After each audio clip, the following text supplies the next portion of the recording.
Ulonka tabati yada to ye kuma daifa. Ino to ye ko je love ibipa. Oba tala, oba takutakun. Shango eshu, Ogun Oya Osun. Kini sheshe, tan she nile yo. O jelo jara. Alafia, peace and power, family. Welcome to another episode of the African Spiritual Experience. I am your host, Orisha Gbemi, and we are back, family, with another live stream on this good Friday night, man. We back for another Friday night live with the tribe, man. So with that, shout out to, before we get into it, the Patreon community, man. We had a dope week this week. I think we went like three times this week. Powerful, engagement and interactions and conversations and discussions, man. So shout out to the Patreon community, shout out to the YouTube family, the YouTube private community, shout out to the new subscribers, shout out to the entire Ashe Tribe Nation, man. Shout out to Wunam, Nikki Love, came through and burnt it down 2 nights back to back with us in the middle of the week. And we got some dope private calls coming up for next week. And we got some dope channel calls coming up too, man. Shout out to Brother Rod that was on the private call, man. The young king came through and made a huge impact. And shout out to you, brother, if you're watching. I definitely made that call last night, actually. And so we're going to put that play in motion, man. So we'll be bringing back some distinguished elders to the channel in the very near future as well. So I'm looking forward to that. But yeah, family, it's been a little minute, man. It's been a while since we did this. So I want to make sure I get back in here and get back in the booth and make it do what it do and be what it be in these Ashe streets. And so with that, shout out to the Wunam Nikki Love, showing love from my part of the neck of the woods in the Florida area. Shout out to Moonstress and the entire tribe. But yeah, family, it's been a while, man. It's been a lot going on. And I just kind of want to jump right into it. So we had the Odu of the year, which was, I believe, Osai Meji, right? And that's the Odu for the mothers. So it's a lot of things that's going on with that. And I want to kind of share a little bit about just kind of like a sports center highlight of what that particular message, means, but because it means so much. But I just want to kind of share a little bit to go in depth with it and how it relates to what we have going on here right now in real time in the world. Excuse me. But with that being said, before I get into that, I saw a story today that I want to share because I feel like this particular story kind of paints the picture, paints the vibe, and it paints the scene to a lot of things that we're going to be getting into tonight in regards to the divine feminine, the power of the mother. We're talking about the power of the mother cosmically, universally, and, on the planet, humanly. So I want to share a report that I saw. I just saw this today, as a matter of fact. So I'm not sure exactly when it took place, but I want to share this report with y'all before I get into the presentation because I feel like I said it's relevant into like what's happening right now on the planet. So let me pull this into the screen. So this happened today. I'm gonna have to say condolences because I don't wish death upon nobody, but Florida man fatally shot after arguing with a woman in a Walmart parking lot over a parking spot. So what it appears to be, I guess this gentleman, had some issues with where the sister was parked at. And so, the queen mother was like, I'm not sure what she said, but I do know she wasn't really, taking none of that off of the dude. So I guess he, 62-year-old U.S. vet was fatally shot after a dispute over a parking spot outside of Walmart in Fort Lauderdale, Florida. And the victim was shot during the argument when the woman in the parking lot. Authorities said the woman remained on the scene, cooperated with investigators, claimed that she acted in self-defense. No charges have been filed by Broward State Attorney's Office are right now reviewing this case. I say all that to say, family, there was a show that I did back in February. I want to say like the end of mid to late February. And I remember it was when I started really paying attention to what was going on with the weather, because I know that the weather, it definitely paints a very powerful, very bold picture as to what's happening, in the planet, but also what's happening cosmically, because, we got the solar flares, we got the Schumann resonance, we have the neutrinos. There's just so many aspects that's going on right now when you talk about the nature, the aspects of nature. So, when it comes to the mothers, like I said, we taught it. We started out the year, the Orisha calendar in the Ifa year this year with the Odu of Osai Meji. So that's a very powerful Odu. So I want to share a little bit about that Odu. Like I said, a highlight or a summary real quick before I bring into the presentation, because I feel like all of it's very relevant in regards to what we're seeing right now, you know, in terms of the things that are taking place on the planet. So Osai Meji, you know, it normally manifests in the world with the energy of sudden change, unexpected events, swift movements, potential instability, much like a wind, you know, the power of a storm. And I'm not sure if you've seen this, tribe, but there's been hundreds of typhoons, hundreds in the Americas. There's been hundreds of them, you know, in, I want to say, other countries as well. You know, typhoons, tornadoes, you know, earthquakes, tsunamis. It's crazy out there right now. So all that is tying into what we're seeing right now with this energy of Osai Meji, Yansa, Oya, you know what I mean, coming through, doing what she do. So when we talk about instability, we talk about, you know, the power of the storm. You think about X-Men, the character of, you know, who I would feel like is metaphorically or who is related to Oya, you know what I'm saying, that character of Storm. So when we talk about, you know, Osai Meji, we also have the presence of unseen news or abrupt shifts or circumstances that disrupt plans or rapid transformations, evoking of anxiety, fear. There's so many different things. It's things that we have to do. We have to learn how to adaptability, you know, thinking quickly, thinking like, you know, improv, like thinking, you know, being able to improvise with the situation and circumstances at hand. You got to kind of develop whether you're going to fight or you're going to flight, you know, which way you're going to go, because when you're in the storm, you know, things can get knocked over real quick. Real quick. So, you know, within this particular message, we know it gives a lot of warnings. You know, it gives a lot of warnings about things, you know, times of turmoil, times of critical, you know, alertness, times of, you know, just really, really being on your P's and Q's in regards to what's happening in nature. So with that, you know, we have to know how to respond when these things happen, because it's going to be a lot of destruction. So it's going to be a lot of change, a lot of chaos, a lot of endings to the out with the old and birth and in with the new. So Yansa is, you know, the deity of transformation. She's also the guardian of the cemetery. She's the one who guides us from when we transition out of this life into, you know, the ancestral realm, and then, you know, back when we come back again. But I say all that to say, we've seen a lot of Osai Meji energy, and I feel like, unfortunately for that dude who, you know, ran up on the sister at Walmart, that wasn't the right sister to run up on, and it definitely wasn't the right time to run up on her. You know, condolences again to him. You know, we don't wish death upon nobody, but just like the energy of the mothers, like, they're not having it. And so, you know, the planet ain't having it either. So with that, I found this in February, like I said, I think 15th. This was a volcano at the time. This was the 42nd time that this volcano erupted, family. If I'm not mistaken, it's over 50 right now. So I'm going to share this real quick, because this right here, I feel like correlates and translates precisely from what we're seeing with the report in that Walmart parking lot to what we're seeing with the report that's happening right now, you know, in the world. So with that, I'm going to share this with y'all, family.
Okay, so I want to pause it right there, because I want y'all to see.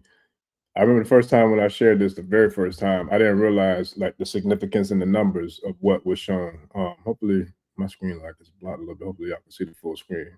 But at the bottom of the screen, it says that this was the 42nd time that this particular volcano erupted, and then also that the lava spewed up a full 1,300 square feet.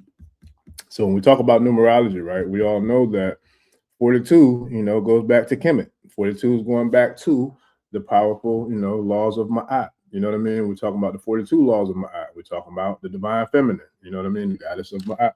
So then when we talk about the number 13, that's also another number for the mothers. So it's like, that's a very powerful statement that was made back in February. That was like, what, 4 months ago, 4 or 5 months ago, I believe. So now we fast forward to where we're at right now in July, right? So June was one of the most historic months in human history in regards to like catastrophe, when we talk about weather. And it reminded me of the movie, I think 2012, where there was so many different things going on like that in the world, in regards to like disaster and all types of other things that was going on, the chaos, there's a lot of stuff going on. So here we are right here before the 4th of July in 2026. What was that, 14 years later, after that 2012 movie? And then we see, we see what's taking place in the world in real time. So yeah, it's a lot popping, family. Maximum Risings, peace and power to you. Yes, get in that Patreon for sure. I'm gonna share the link to it. I'll put the link in the comments and in the channel description. Yeah, because I'll be posting. I wanted to post the guide that I'm gonna be sharing tonight, but it'll still be in there. I'll get in there if not tonight, tomorrow for sure. Maximum Risings. So yeah, but with that, family, I want to bring up this presentation that I put together. This is the one I was supposed to do, I think, last Saturday, I believe it was, the last Friday. But the technology was technology, and I couldn't get that thing to come up properly. So I wanted to run it back and make sure that I share this with y'all. So let me get this pulled up, right? So yeah, when disaster strikes, right? Decoding nature through wisdom, Ifa, Orisha, and the Orisha Aganju. Some people say Aganju, some people say Aganju. Before I get into that presentation, though, let me start with Aganju. So I'm not sure how many people tribe that's familiar with the Orisha Aganju, because we spoke about him this week on the first Patreon call. We actually got into chopping it up about this powerful Orisha, very, very powerful Orisha. So I'm not sure how many people are familiar with him, but if you are, dropping in the comment for me, please. Tribe, because this is really, we're going to talk about him in regards to, he is the Orisha who is connected to the earth, connected to the volcanoes, connected to the mountains, connected to the hot lava, that brews on the inside of the inner earth. So when we talk about all these different things that are taking place, we see all these different volcanoes erupting, we see all these earthquakes, like all these things are all tied in together as to what's happening right now as Mother Earth starts her cleanse. Well, she already started, but is in the process of her cleanse and purging, the parasites, the demons, the demonic forces, the deletes, all those raggedy rat bastards that's been running them up, tearing up the planet. She's purging them up out of here, and we can see it on all levels. So with that, I'm going to go back to the presentation about when disaster strikes and just kind of get into how, significant the weather is. So right now we're seeing floods, we're seeing landslides. It's floods in Northeast India, Pakistan getting monsoons. We're seeing all over the place. We're seeing Europe having a heat wave that's, I think, unseen, never heard of. California is getting faults underneath, like underneath the ground. I think the most stressed the faults have been in California in like the last 1,000 years.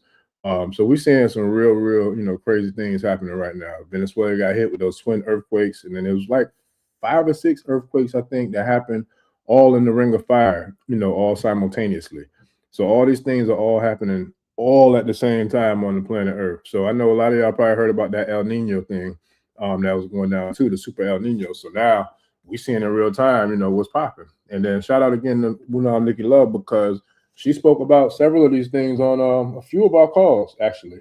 Several of them. She spoke about the floods, I want to say the earthquakes, and several other occurrences that are taking place right now, was predicted right here, right here in these Ashe streets. But when we look at this, family, we can see like the power of the Orisha, right? When we talk about like with the earthquakes and earth shaking and all that's going on right now with that, that is, Aganju.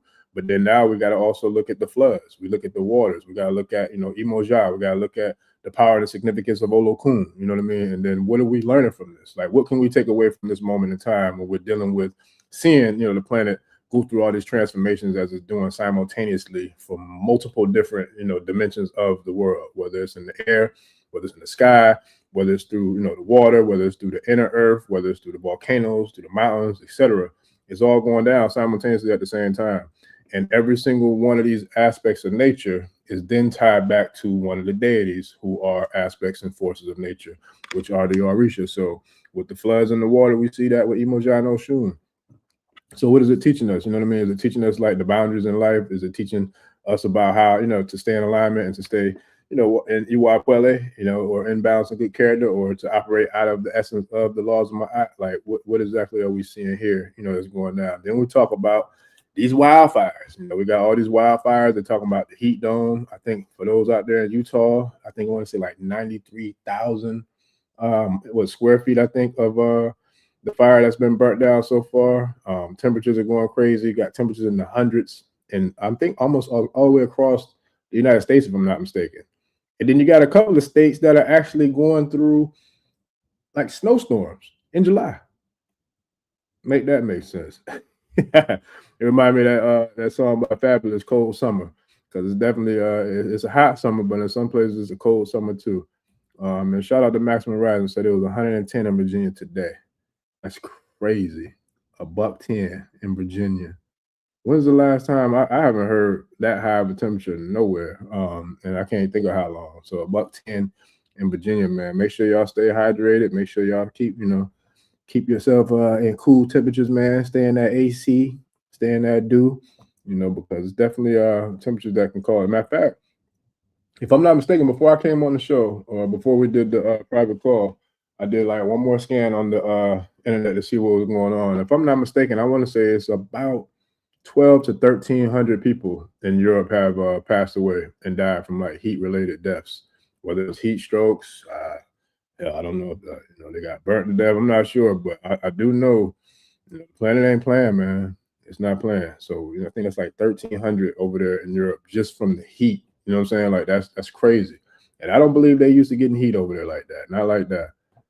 So it's something to think about, family. It definitely is. And so when we look at all these fires, right now, we got to think about Aganju again, and then we also got to think about Shango, because the fire, of light, striking, and then also Ogun. Ogun is definitely another nature deity. He's out there in the forest, in the woods. He's definitely one of the ones who's clearing the way, clearing the path. So it's like all these things are a direct divine reflection to me of transformation as well as elevation. And, in addition to the purge and the the ending of the old and birth to the new, the birth and the creation of a new life, a new world, a new planet, and new dimensions. So it's definitely a purge going on, on the planet.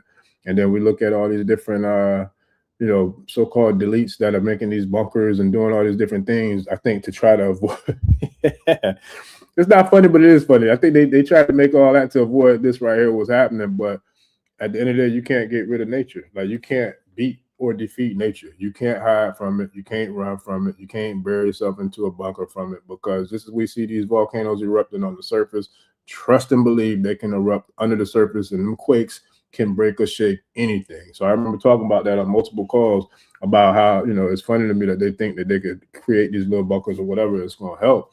But nah, when it's your time, it's your time. And Mother Earth going to see to it that everybody going to answer that call. Every single person, being, whatever you want to call these things that are doing what they're doing, these parasites and deletes, they got to answer that call too. So whether they're answering it from the planet herself or they're answering it from the creator, but either way it goes, the call going to be answered, and the call's being sent right now. And shit. So it's like, you're going to answer that call whether you want to. Wait, you going to make it do what it do, babe. You're going to make it do what it do. You're going to answer that call. Shout out to Mama Teresa. What's good with you, Mama Teresa? But yeah, family, it's going down, man. It's definitely going down right now. It's a real interesting time, to be alive, to be on the planet. It definitely is. So, there's a whole lot more, that's going on. So then we got to look at all these different storms that's coming. There's got that storm, what is it, Bobby, Henry, storms in Guam. Like I said, the typhoons, the tornadoes, like it's going crazy right now. And there's a lot more coming, so that goes back to, again, we look at it from the Orisha lens. We talk about the Oya, we talk about Emoja, when we talk about these waters. All that then, family, goes right back to Osai Meji. It's an Odu that's dominated by the divine feminine principles, by the divine mothers, by Ye Oya, by Ye Emoja, by Ye Oshun, like all the mothers, Ajay, like Olokun, like they're all in that Odu heavily, and then Shango is too. So we're seeing a lot of powerful development through the lens of nature, family, like very powerful. So it's like, what we're gonna do with this. I'm gonna pause with the presentation for a minute just because I want to chop it up with y'all and see what y'all think about it. So what do y'all think about what we're seeing right now in nature, family? And forgive me for I'm probably like 15 minutes behind on the comments, so I'm gonna try to catch up real quick with y'all and see where we at. But yeah, when it comes to, oh wow, so it done almost doubled from what I saw. Damn, that's crazy. And I just When are we going? We're gonna call 6 o'clock. Wow. So let me see. Hold on. Let me see.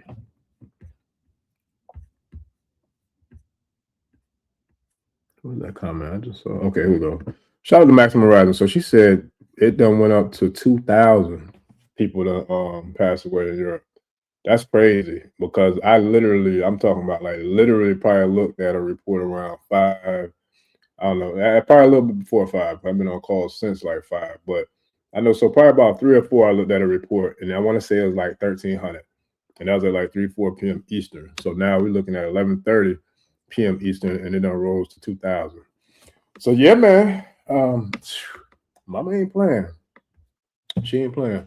And then even going back to the significance of them numbers, man, like for real, like that 1,300 feet, you know, of the lava spewing on the 42nd time that volcano erupted. That's not a coincidence.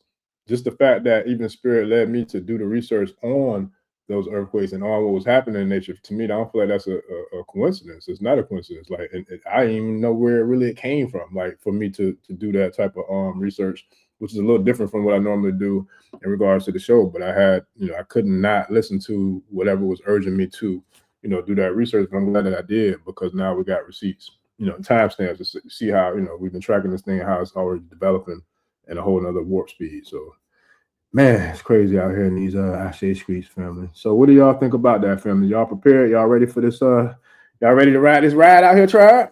What y'all think, man? Because it's definitely getting quite interesting, to say the least. Definitely getting quite interesting. And then on top of that, yeah, I was Mesmerized, you beat me to the punch. It's so funny. I was just about to get to that. But on top of that, they did shut down the CERN machine.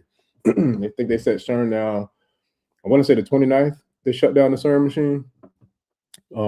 And we all know what that's about. You know, it's all about them trying, I guess, recalibrate it, or trying to maybe give it a software update, or do whatever they can, I guess, to heighten it or strengthen it, to make it more of a CERN machine that it already is. But you know, I ain't really concerned with that, because at the end of the day, we see what the planet's doing. You know what I'm saying? We see what's happening in real time, and so it's like, you can't stop. You know, you can't stop nature. You can't. It's just not possible. Like, we're on this planet.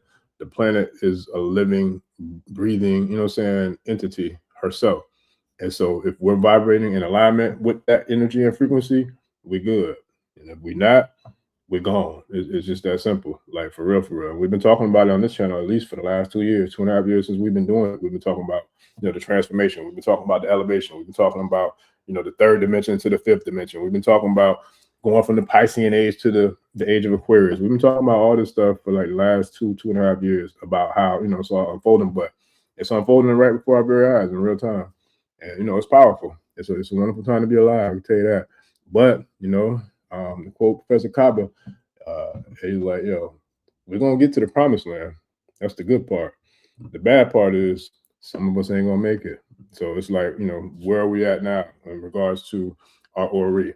Where are we at now in regards to, you know, our Ashe? Where are we at now in regards to how, you know, we're dealing with ourselves, but how we're dealing with other people too? How we're dealing with the planet? How we're dealing with, you know, all aspects of life? Because right now it's like, it's almost like the halls of Amenti.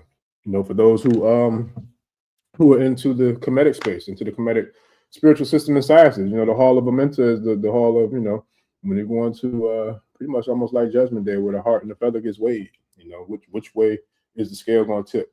You know, depending on, you know, the life that we lived. And that's what we're seeing right now. We're literally in the halls of Amenti for the planet Earth. Real talk. And it's happening right now in real time. And we're seeing it, like I said, all the way across the globe. You know, nobody's going to be, you know, unscathed, unfortunately, because, you know, like I said, Mother Earth, she doing what she do. She doing what she do.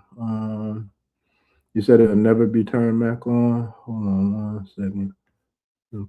Y'all bear with me with these comments too. I know I'm behind, but I'm trying to catch up, and I'm seeing some good ones in here, so I'm gonna bring them to the floor and keep them coming too, because I'm gonna chop it up with y'all. I'm gonna double dutch in and out with y'all, and then go back into the presentation so I can get to it, because at least I was able to get it in here this time.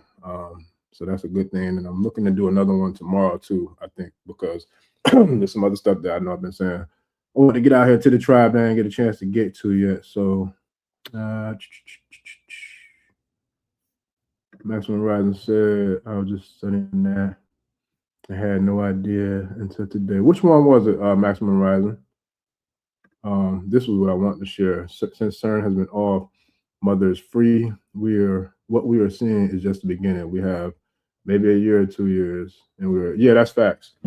That's big facts, actually. I'm glad that you said that, because that kind of brings me back to what I was saying about tomorrow. I know I've been talking about doing like some shows about like extraterrestrials and like real disclosure, because we're not seeing no real disclosure from what they're putting out.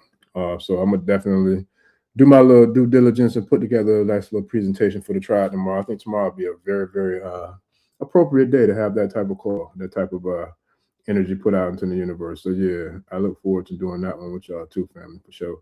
Because there's a lot going on. Like I said, we see all this stuff that they're dropping with these so-called release files and these so-called disclosure files and all that, but that's all child's play. Like, for real, that's like preschool compared to what's really popping, what's really going on. And when you really have real information, or like real footage or real data, it's like it gets banned, it gets shadow banned, it gets suppressed, it gets, you know what I'm saying? Like, they don't really want that out there, but they'll let the fluff and the bullshit go out there, but they don't want the real stuff out there. So it's like, if you're gonna play with it, why not play all the way? You know what I mean? Because I'm still waiting to see Val Thor. Where's Val at? Yeah, I ain't put him out there in them files. We know he lived in the White House for some time now. Yeah, you know, the Venusian who came from Venus, with him and his crew, I want to say they're about 3-4 deep. Why y'all ain't put him out there? Because, you know, he's a real extraterrestrial who really was working in the White House, living in there, you know. So I'm interested to see why he hasn't come out yet. Why we ain't seen that on Valiant Thor. But we're going to talk about Valiant Thor. Don't worry about that. Shout out to brother Roderick Williams. He said, I see your tribe in Bradenton right now. Feeling good. Yeah. Them solar flares ain't playing. They not playing, bro. And them storms. If you that close to where I'm at, I'm pretty sure you've been feeling them storms too, brother Roderick, because them storms ain't been playing. Like, they never do play, but they've been extra strong. Like, the thunder been shaking like buildings, like not just windows. It's been shaking buildings. And I think, I don't know who, I think it was Wuno I was saying that when we see or hear like thunder or like major disruption, you know, in the sky and you know, up in the heavens, like a lot of times it'd be actual wars, like actual battles going on in real time. And I feel like that's true, because I got some footage. I've been studying and researching this stuff for a long time now. And I'm trying to think, but I know I got footage from way back in like 08, almost 20 years, from like 08 to 09 to like 2014, 2015, of some prolific lightning storms. I'm talking about crazy lightning storms. And now in hindsight, I look back, I feel like some of them was probably crashed too, because a lot of times when you see that lightning striking like that, and you see the clouds go into certain distinct formations, those are cloaks, you know, and a lot of these crafts, if not all of these crafts, the real ones, or hell, probably even the ones that they reverse engineer too. But when we see certain clouds and certain different formations, and then we see like different types of weather anomalies that are taking place around these clouds, a lot of times you can bet that's probably a craft. And what they're doing, they're just cloaking themselves in order to keep, you know, whoever they don't want to see them, you know, moving about in real time. But yeah, that's a real thing.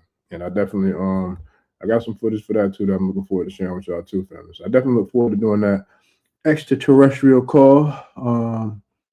It'll never be turned back on. They won't say so. Yeah, I believe that, because I mean, to keep it a buck, and I'll probably start the show with this tomorrow, but to keep it a buck, they're talking about they turned it off until 2030. 2030, that's it. Like that'll be the end of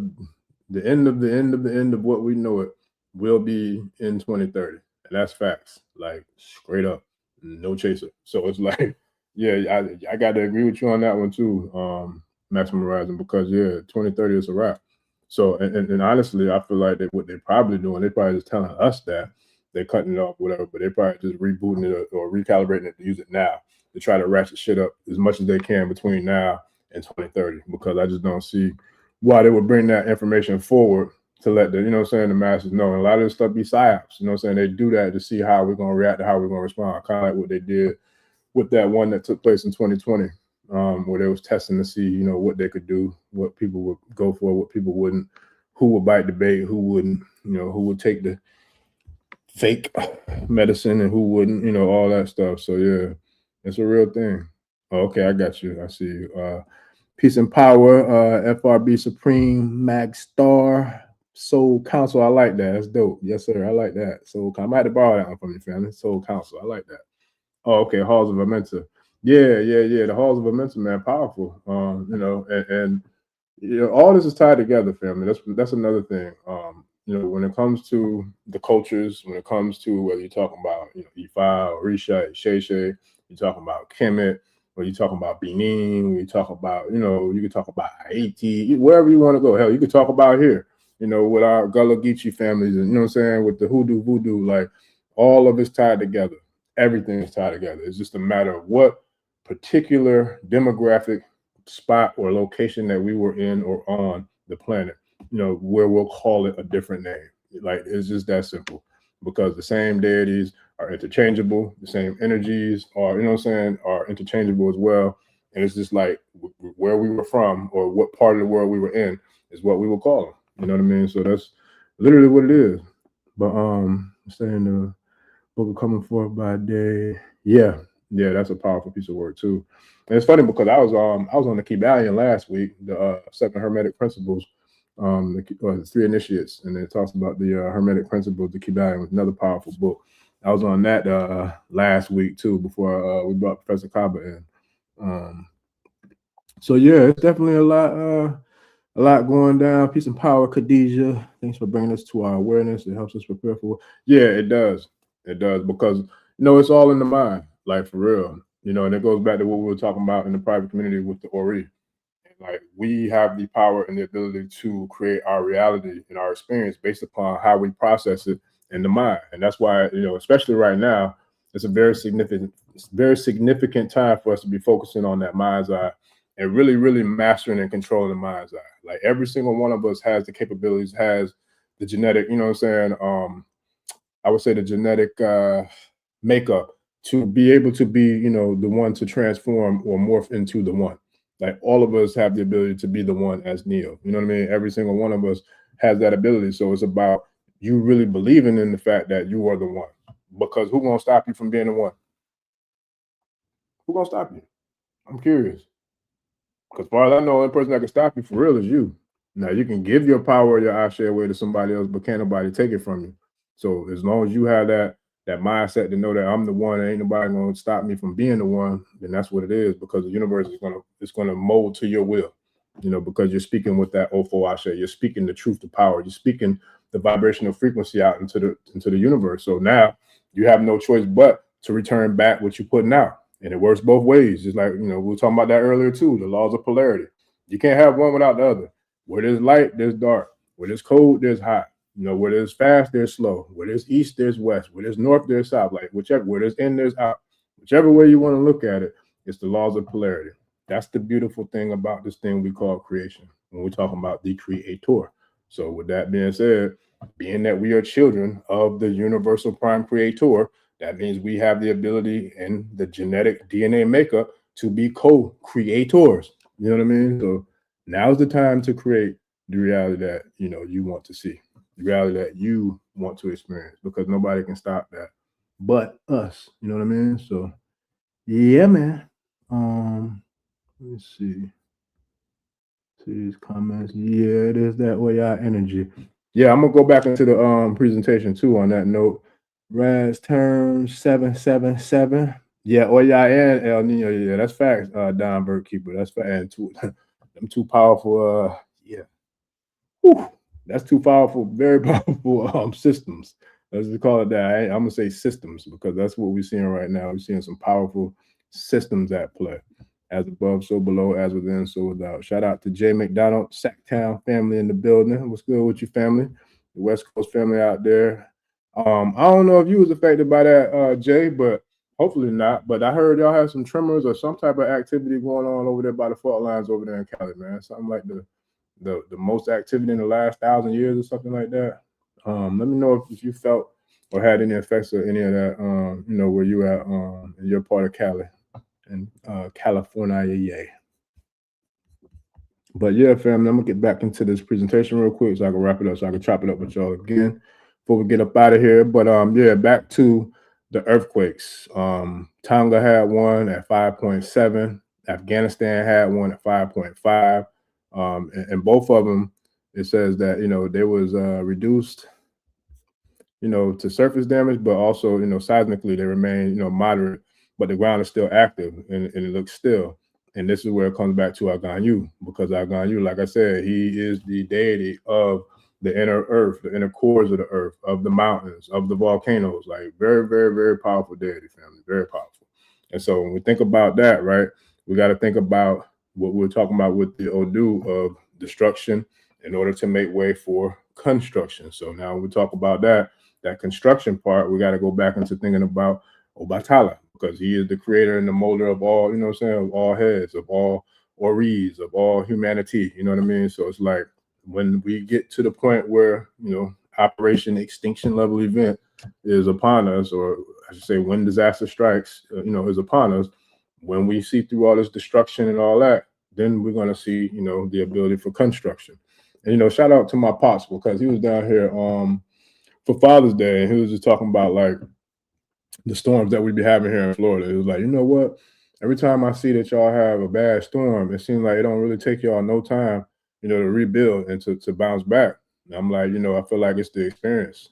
Unfortunately, it's an experience that we ain't happy about having, but at the same time, because we've had the experience, because we've been through it so many times, we do have the ability to rebuild. You know what I'm saying? We do have the ability to rebuild, reform, and reconstruct, the destruction that, that we lived through. So it's like, that's the power in resiliency. You know what I mean? That's the power in like not quitting, not folding, not letting, the facts of life or the current environment or the current experience that we're dealing with, have control or influence over us. And I feel like us, especially primarily melanated people, especially in this part of the globe, we're used to adversity. You know what I'm saying? We used to, fighting from unfair, vantage point. We used to fighting an unfair battle. We used to fighting in, games and fights and wars and arenas where the playing field was never level. It was never even. Like we've always had to come from a deficit over the last about 500 to 600, 700 years in regards to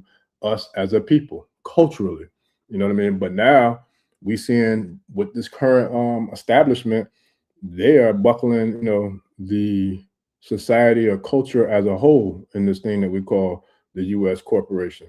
So it's like now the field is getting leveled, and you have other people from different demographics and different cultural upbringings and systems who are feeling that same, pain and feeling that same kind of like tension or disparity. You know what I mean? And so now it's like I don't know how many of people that came up, in the entitled or in the privileged way or manner, how they're going to deal with living through life with these types of times that we're all living in, because nobody's nobody's above the law.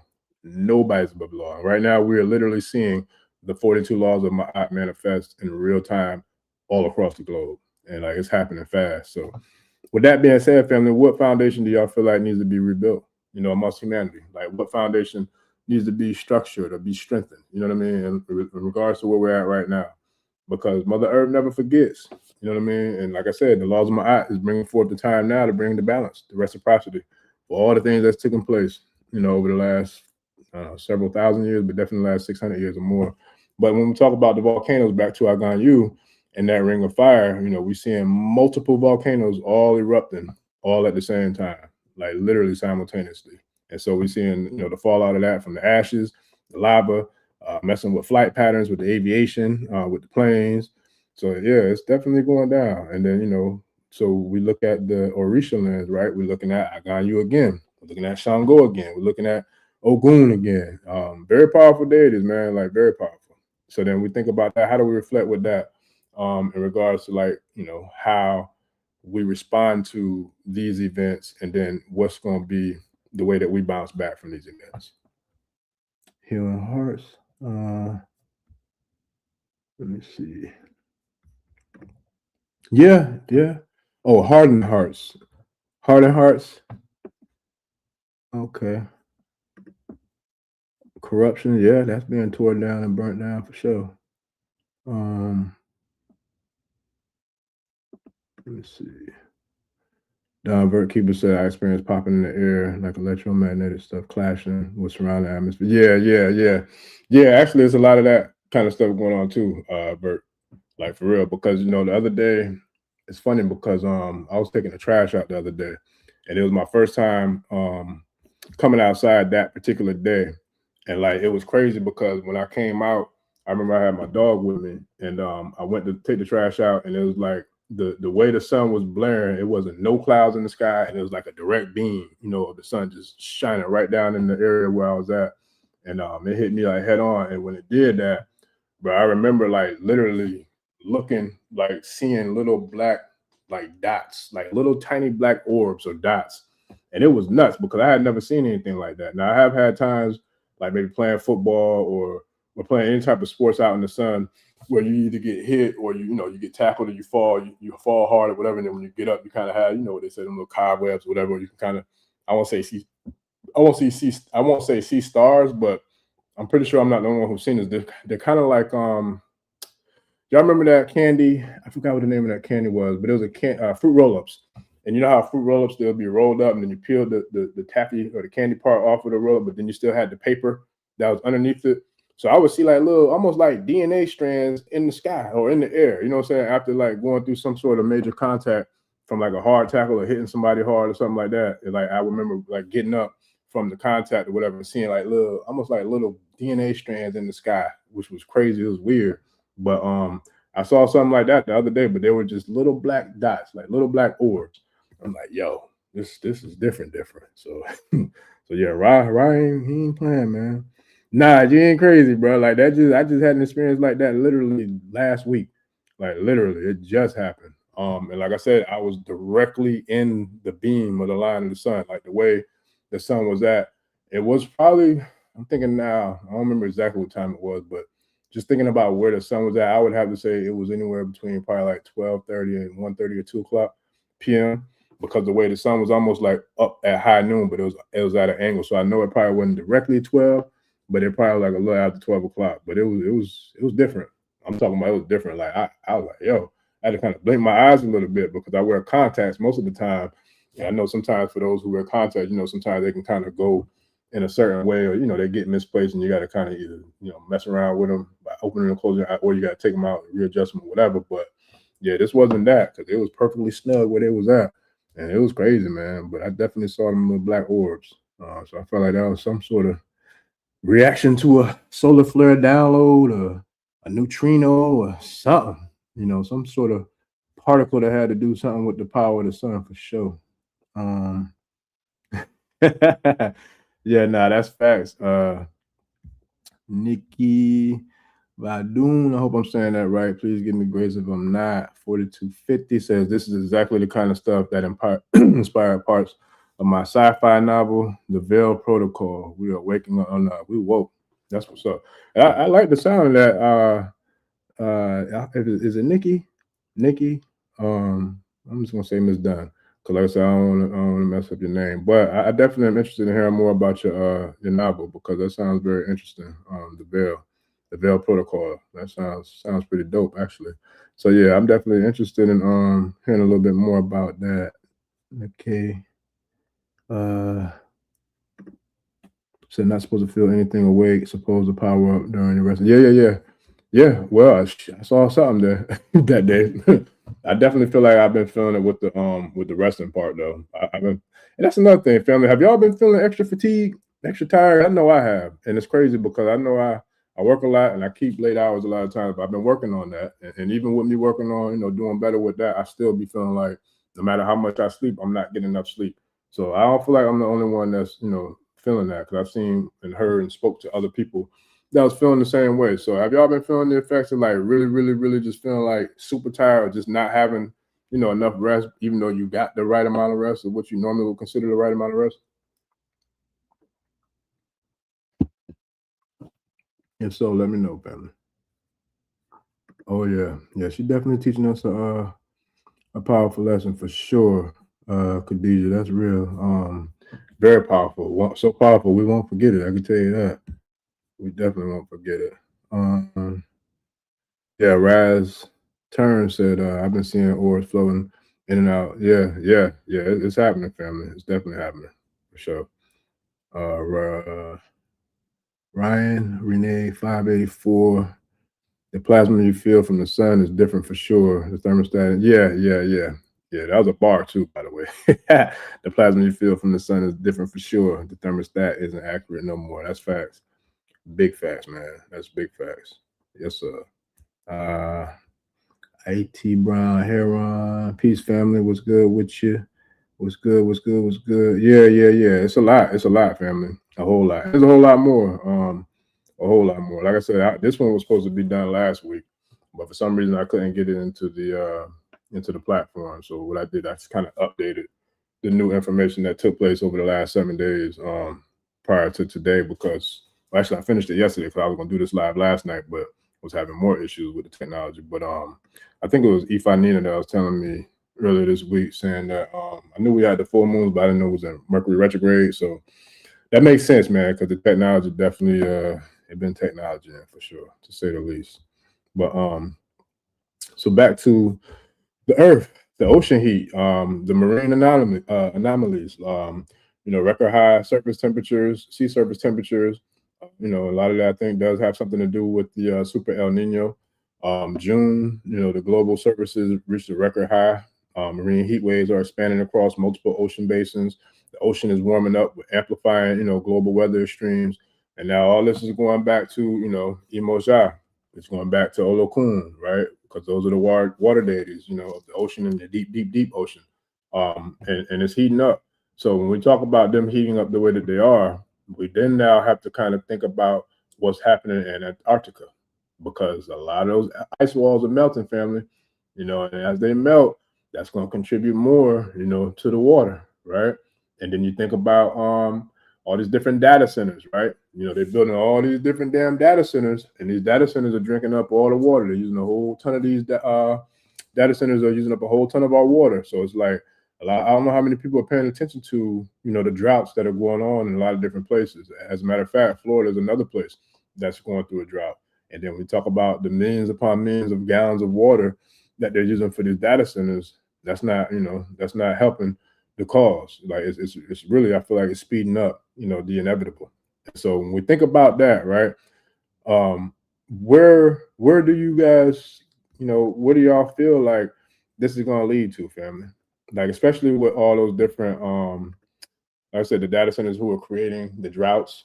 So now when you look at the droughts that we're having, right, and you look at the West Coast, you look at, damn it, this computer.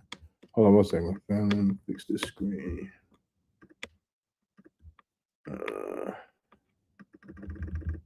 Okay, get that thing back into focus. And look, that goes back to the technology. I was just talking about that. How the technology been technology, and then here we go. Wanna hack up and try to steal the damn show. Give me 1 second, y'all. I'm gonna jump off and get this damn camera together real quick and jump right back on. I'll be right.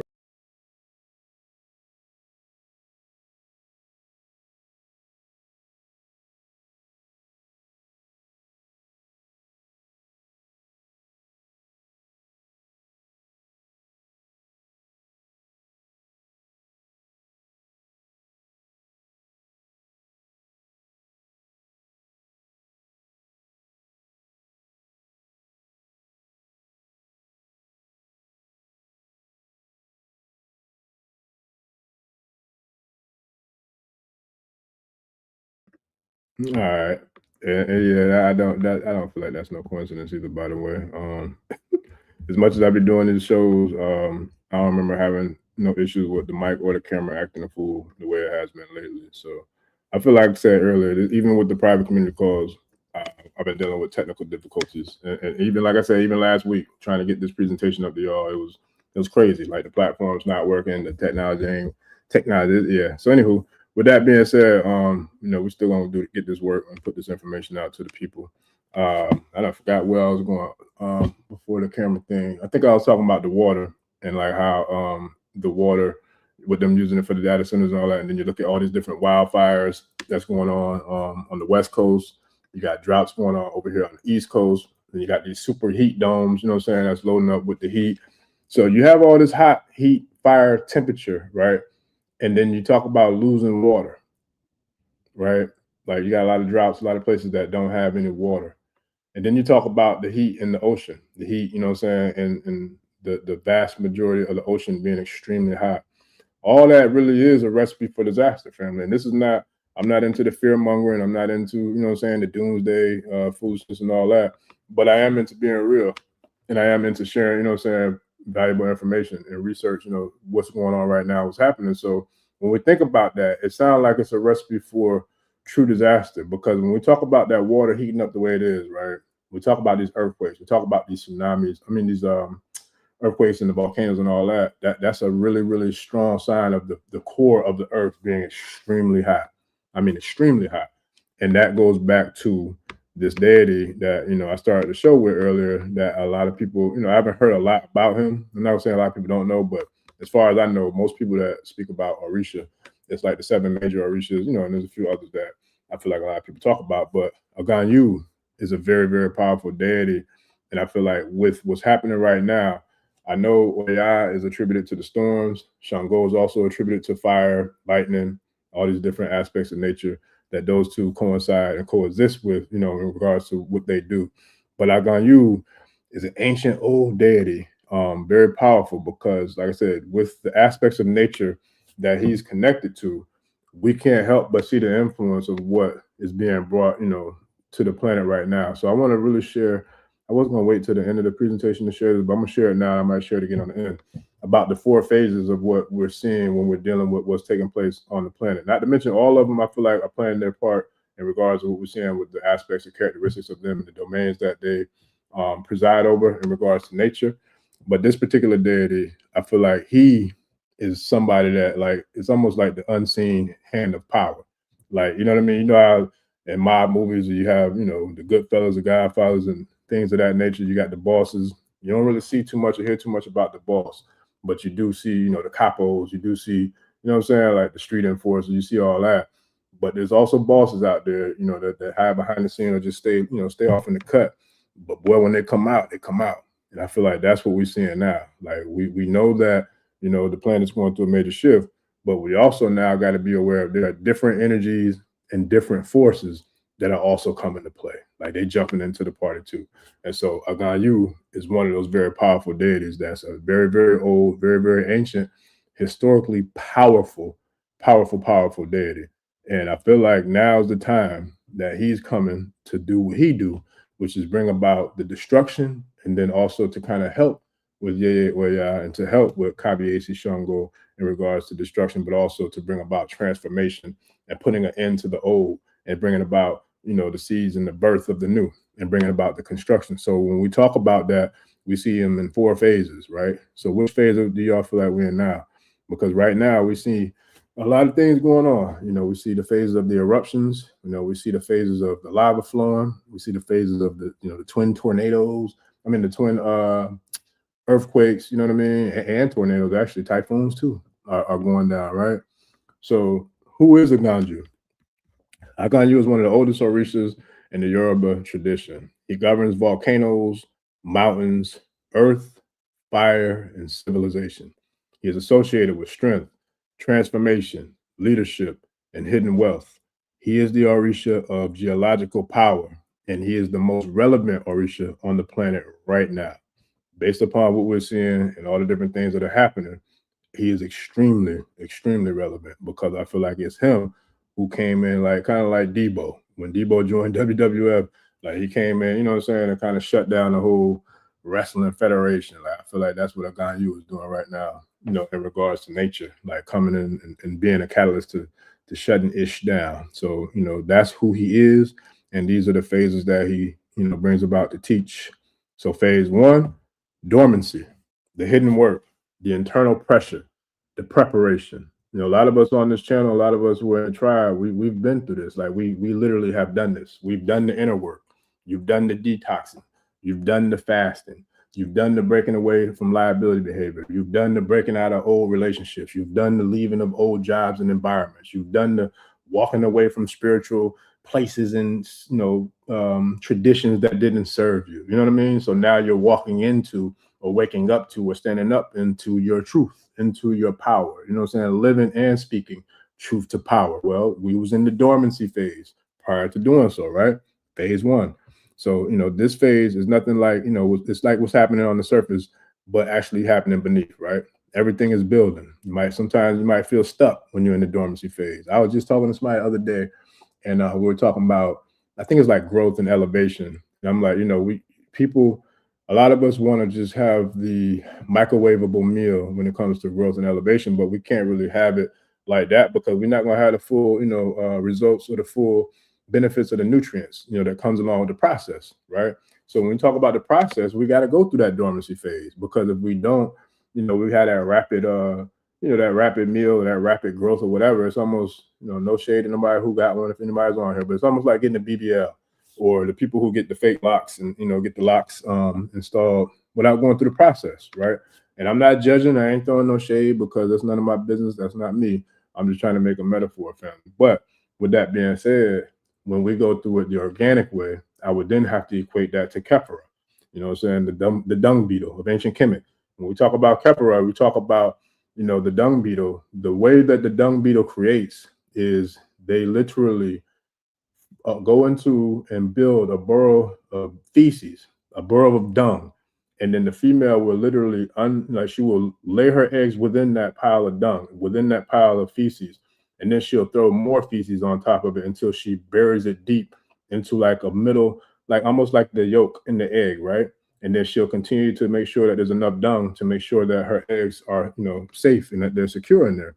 And then throughout that process, once the dung beetle then comes to life and it then comes to, the part where it's ready to come out into the world, it's kind of like the same thing, same process as the caterpillar, right? I mean, as the caterpillar and the butterfly, right? When it goes into the cocoon, the dung beetle, then the baby dung beetle, as they unhatch, they have to unburrow themselves out of the pile of feces, out of the pile of dung, in order to come out into the world.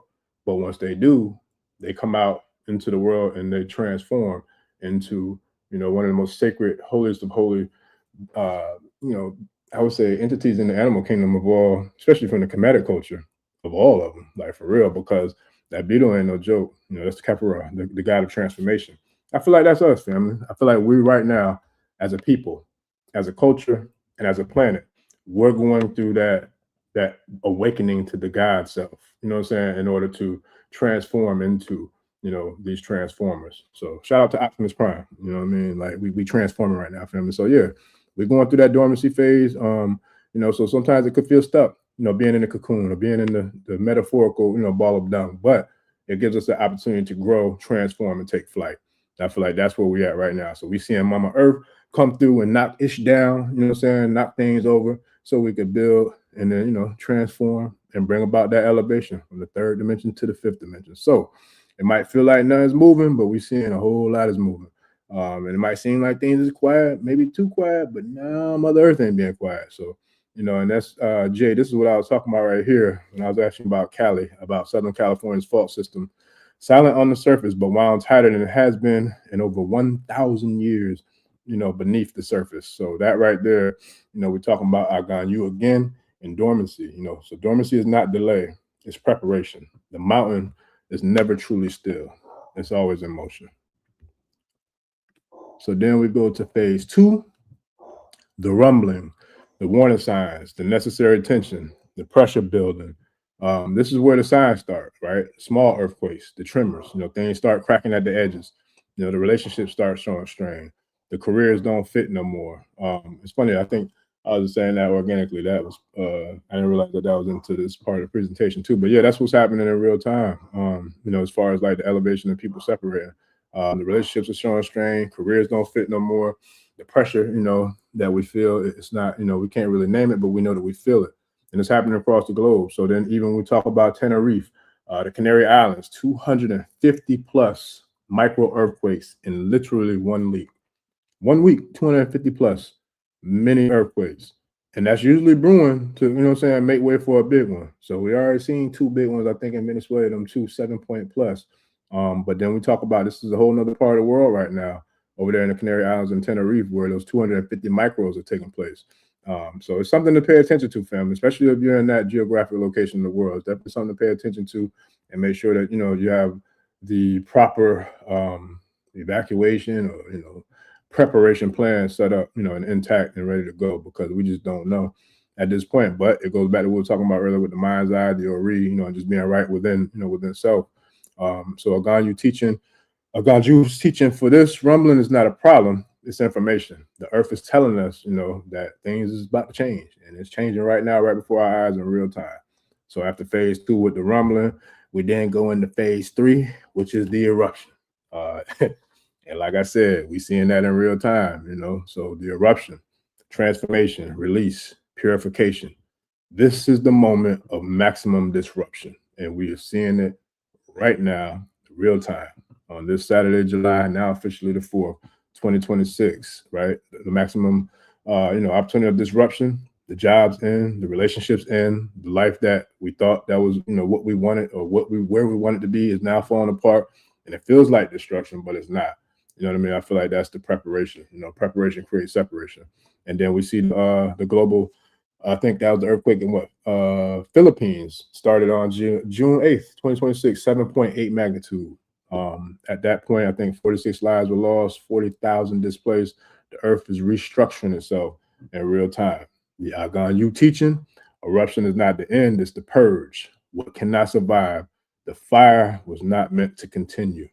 And before we go into the last phase, family, I'm going to share that footage again from this happening in real time. And once again, for those who just joined us, because we got quite a few more tribe members that just tapped in with us that wasn't here in the beginning, family, I wanted to share with y'all footage from a podcast I did back in February when the volcano, I can't remember what it's called. It starts with a K, but it's in Hawaii. And at this point in time, that was the 42nd time that the volcano erupted. And when it erupted, the lava spewed 1,300 feet into the air. And what's amazing about this is back in February, I had no idea 4 or 5 months later I'll be doing this presentation about Aganju. But now, I feel like the way Spirit will have it, this is the divine perfect time to do a presentation about Aganju.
Yeah, that's powerful, family. Like the first time I think I had muted the sound, but I didn't want to mute it that time because I wanted everybody to hear that. Because can you imagine the heat though? Like the heat that's coming from that kind of significant like lava spewing out at that height, at that magnitude, at that velocity. Like think about the velocity. You know what I mean? Like I can't even imagine how deep into the Earth's core that lava it came up from, where it rose up from. Right. And then on top of that, it's from which looks like a very large volcano. I'm gonna have to do my research to see what the size and the dimensions of that volcano is, but it ain't no small one. And the fact that lava had to brew from the bottom and then raise up from the heat and then to spew up 1,300 feet into the air. And like I said, that's the number 13, for the mothers, and then number 42 for the laws of Maat. And then that was in February when I did that show that clip came from. But then on top of that, to turn around in June to have this year in the Isheshe Orisha Ifa cultural tradition be Osai Meji, that's an exclamation mark right there, family. like for real. Like that's an exclamation mark in regards to like what we're seeing right now. And I don't know if I remember to share the little the synopsis of what the Osai Meji Odu is about, but I'll probably do that before we close out. But yeah, so I'm gonna finish with this last part of the phases of Aganju. So phase 4, the renewal. You know what I'm saying? After the storm, man, you know, comes the sunshine. Like, you know, it's always, you know, it's almost like labor pains. You know, it's almost like, you know, pains. You know, labor pains for the for the beginning, for the new, you know, transformation. So after we go through all that, man, the disruptions, the eruptions, and all that, you know, we can look forward to the renewal. You know, fresh land, fertility, growth, abundance. You know, Hawaii's big islands exist because of volcanic eruption. So as the land of Iceland, you know what I'm saying, exists because of volcanic eruption. So the most fertile soil on the planet will be, you know, that sits on volcanic rock. You know, we have new ecosystems that emerge from the ashes. You know, after the collapse, we rebuild. And then after the fire, you know, we're cleaner. You know, we cleanse. We get to, you know, cleanse from all the heat. You know what I'm saying? Just like the diamond. Like those coals got to be chipped away. The coal got to be chipped away from the diamond in order for it to shine bright. So that's where we are now. Like we chipping away the coal. We purging the parasites. You know what I mean? Like Mother Earth is doing what she do. She's flushing it all out, and from the inside out too. So after the, you know, eruption, we claim new ground. So the teaching moment from that particular aspect of Aganju is every eruption creates new land. The renewal is always proportional to the eruption. The bigger the upheaval, the greater the foundation that follows. So I feel like that's where we are, family, especially us, you know, as melanated beings on this particular demographic, you know, of landmass. We definitely have been through them phases of Aganju. So yeah, man, we here now. We are here now. So let me jump back into these comments. Let me see where I left off, family.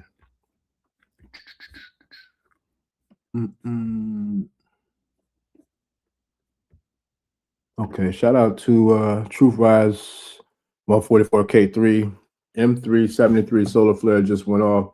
That's like number 12. Wow, that's crazy. And you put that at 11:43. So if you still here, family, did that happen like right before you posted that comment? That's crazy if it did. But that's not the first time I've seen something like that either, because I remember the show, I want to say it was the show I did last week.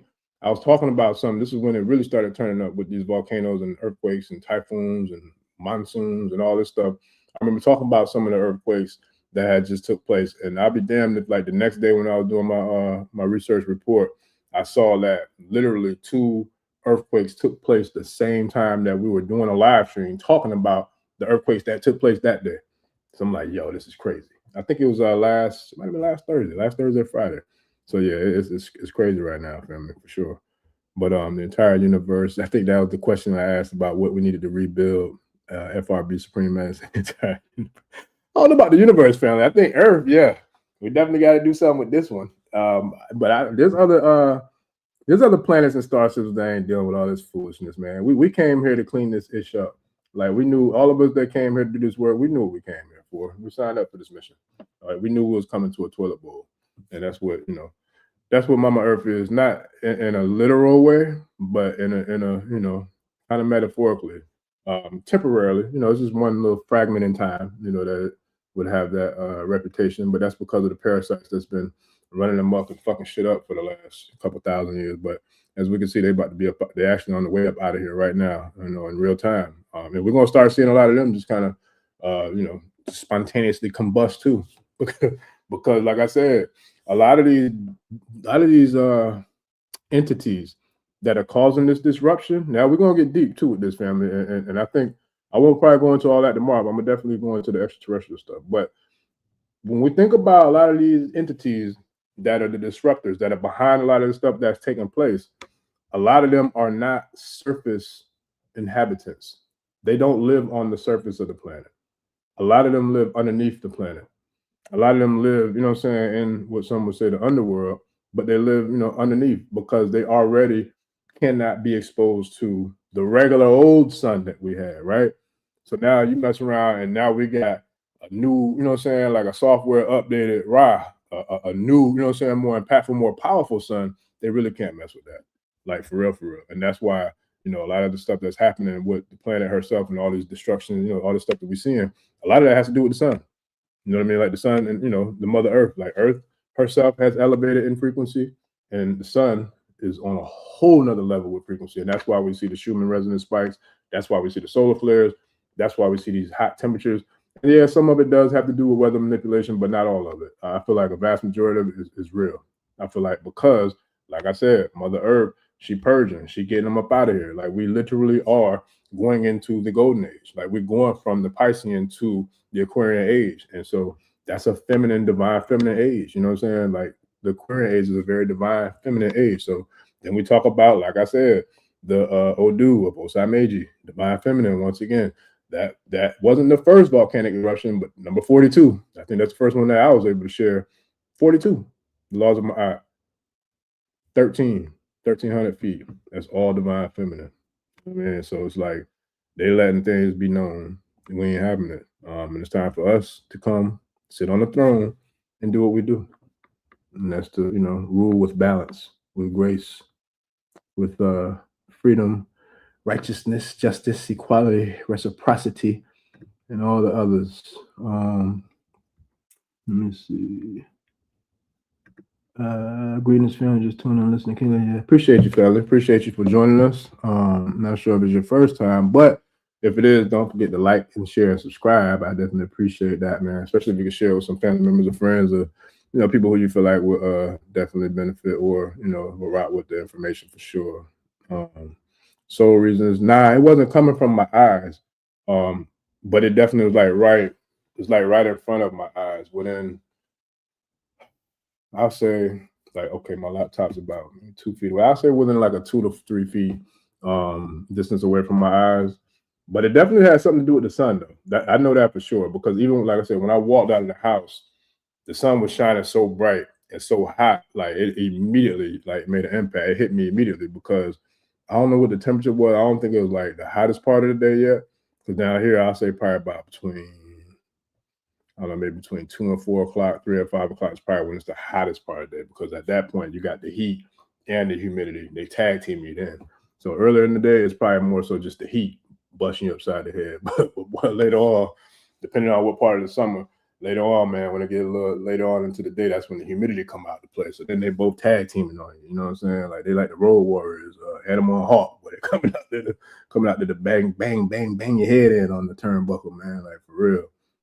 It gets crazy down here in this Florida sun, man, for sure. But yeah, man, it's definitely going down, family. Definitely going down. I see y'all saying, yeah, being tired and you know, feeling the effects of what's happening cosmically. Danielle from St. Albert, what's the lesson? The lesson we're talking about nature and how to decode the aspects of nature and what's taking place currently on the planet from an ancestral spiritual lens perspective. That's what the lesson is. And if you want to learn more about the lesson, or you know, take it personal, Danielle, I got an ebook that it kind of takes this presentation and puts it into a book format, you know, for you to read over it and to you know, study it, use it, apply it, because we can kind of use some of these lessons and apply it to life. And shout out to my Patreon members and private community members. I believe I put that into the family, into the community. I think it was today. Today. So they got that, and I'll be putting it in there for the rest of y'all too, family. Those who are in the Patreon, private YouTube community, I'll be putting that PDF in there for y'all too. You just released it on. If you can, Nakiba Dunn, share your link to the to your book, so that way the tribe can support you. And then, like I said, I definitely would like to learn more about it too, man. Like I said, that sounds like my kind of information. I like tapping into things like that. So, congratulations on your project too, for sure. Let me see. She said it's a 3-book trilogy. Book 1 just got released on Amazon. So yeah, I definitely would like to see more about that project. It sounds very interesting. Brother Roger says, how do we identify the Orisha that we are associated with or assigned to as well? How are we to receive their presence, both known and unknown entities and energies?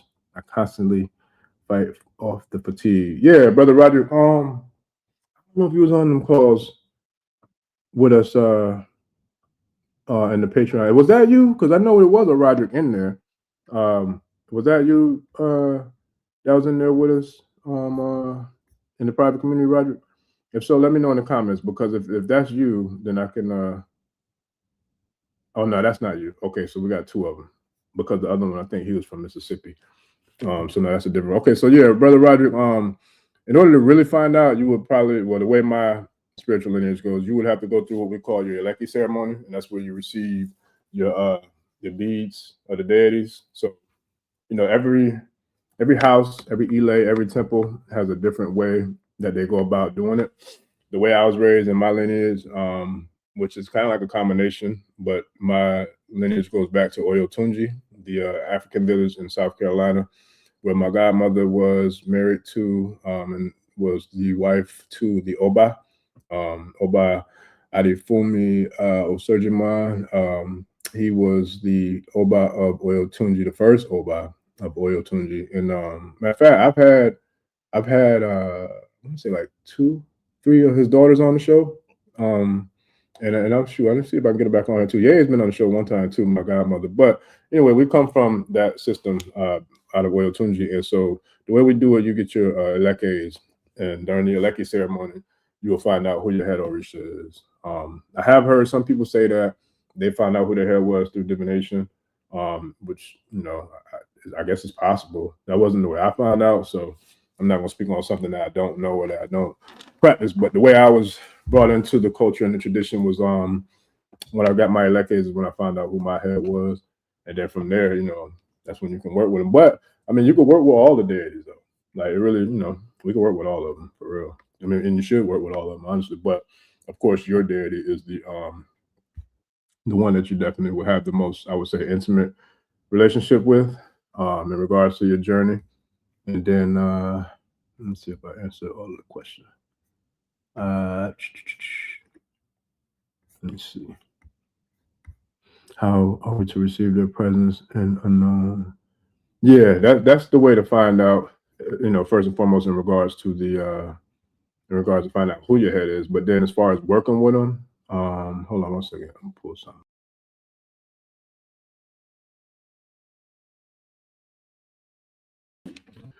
I'm gonna try to see. Matter of fact, Roger, what I'll do, because you're in the private community, so I got a dope study guide, an Orisha study guide that I'll post in the YouTube and the Patreon too. So that way, that I feel like I know it's gonna help tremendously with not only answering your question, but bringing a lot of clarity to you. So matter of fact, I'll share that on the screen too, real quick. Hopefully, I can do it without having to delete some of the other stuff from the presentation. But yeah, I go through that real quick with you, Roger. And that goes back to like some of the stuff I was saying that we got coming up in the tribe, in the community. Let's see. Y'all bear with me one second, family. I got a bunch of different files open, so I'll make sure I get the right one. Let's see.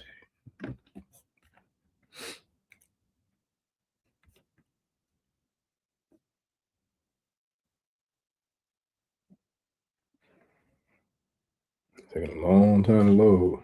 Like I said, that goes back to what I've been doing. Okay, here we go. So yeah, Brother Roger, this right here, I'm gonna share this with y'all tonight.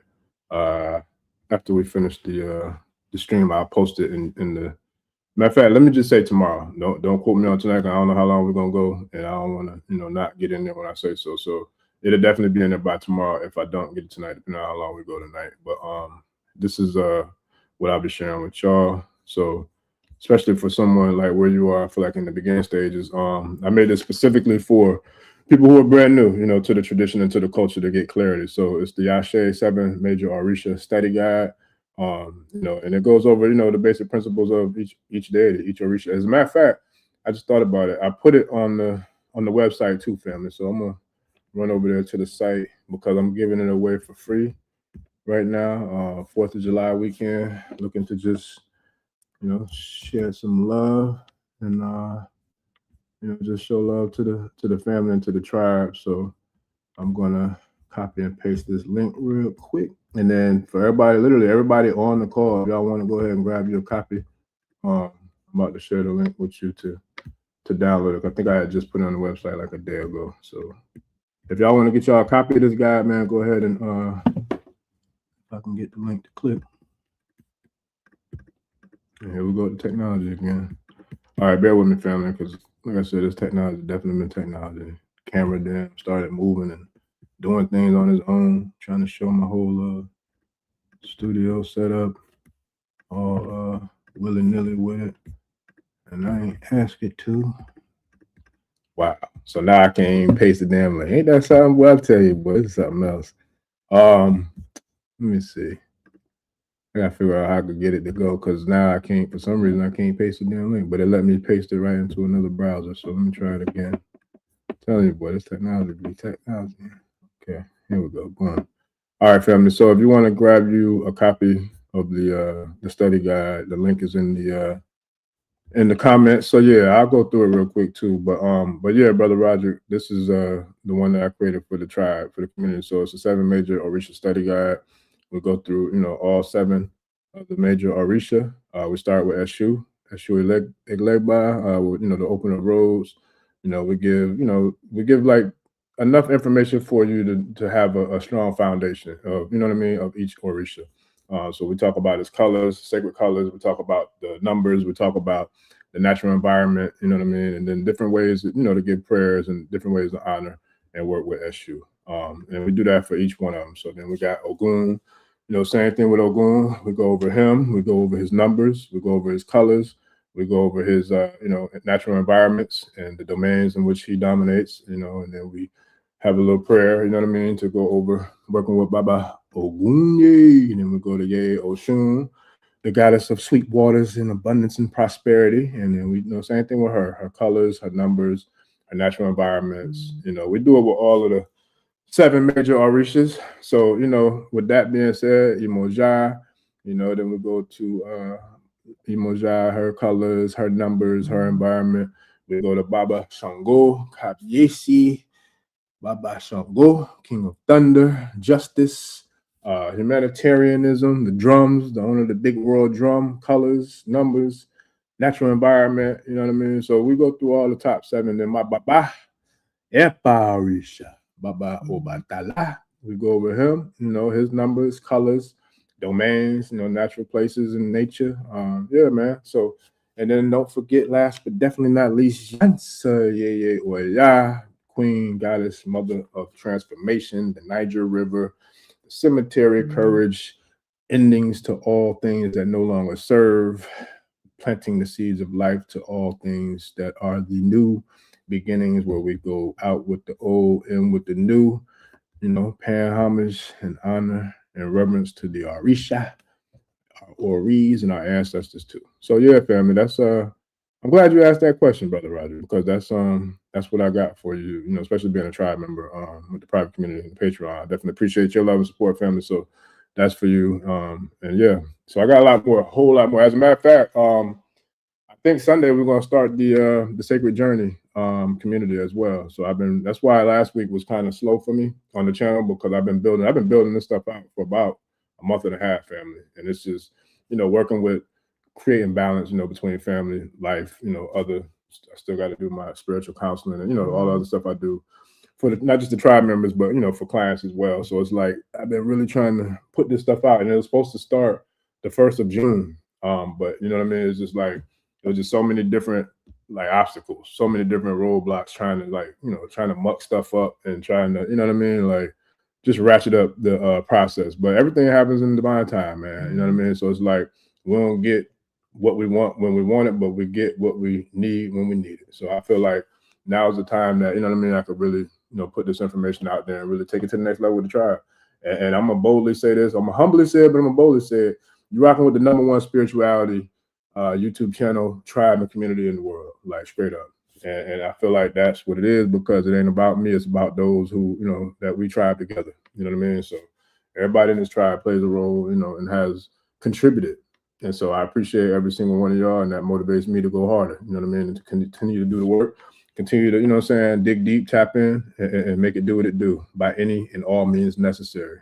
Period. We here now. So yeah, family, I appreciate y'all, man. So yeah, Brother Roger, thanks again for the dope question, because I definitely got that for you, man. So hopefully you get your copy And yeah, and we're gonna make it happen. And then also I'll be sharing in the YouTube private community some of the links to the last 3 powerful private community calls that we've had, man. Very powerful. We had a whole breakdown and presentation on strictly Aganju, more so than what I shared here, because this was more of I want to share about all of the deities in regards to what's happening on the planet with this one. But the one that we did Monday was actually all Aganju. And I did share some with the other Orisha. But matter of fact, that whole presentation will be in the ebook too. So I got an ebook that I'll be posting on that too. So I got a lot of books coming, a lot of lessons, and a lot of training, you know, for those who want to, you know, start their path and their journey into Orisha. And we're going to, the main core of it, I'll probably be putting this in the communities, if not tomorrow, Sunday, because I plan on coming live again tomorrow night too, to get into some extraterrestrial stuff. But I want to get the program, you know, up and running and into the communities too, starting, you know, going into next week. So, but Sunday I might be able to get that stuff going. But yeah, it's gonna be dope, man, because we're gonna definitely, the 4 main pillars and phases we're gonna start with, you know, working with the ancestors. Then we're gonna focus on working on Ori, which we actually had a dope private community call today on Ori, a presentation. And then from the ancestors to Ori to the Orisha and then into Ifa, and then we kind of bring it all together, you know, kind of like a quadruple pounder burger. You know what I mean? We're gonna start with the bun, then we're gonna get to the meat, and then we're gonna get to, you know, the condiments, and we're gonna put some more meat, then we're gonna get to the condiments. You know what I'm saying? We're gonna make that thing into a big, beautiful, sexy, you know, spiritual, you know, buffet where we're gonna, you know, really get this thing cracking. So with that, family, hopefully that helped answer your question, Brother Roderick. Now I gotta find my way back to the comments, family. So y'all give me some grace while I try to find my way back to wherever the heck I was at. Let me see. Shout out to South Africa in the building. I saw who was that? Tegbo Zima. Hopefully I said your name right, family. But we appreciate you tapping in from South Africa, from the continent.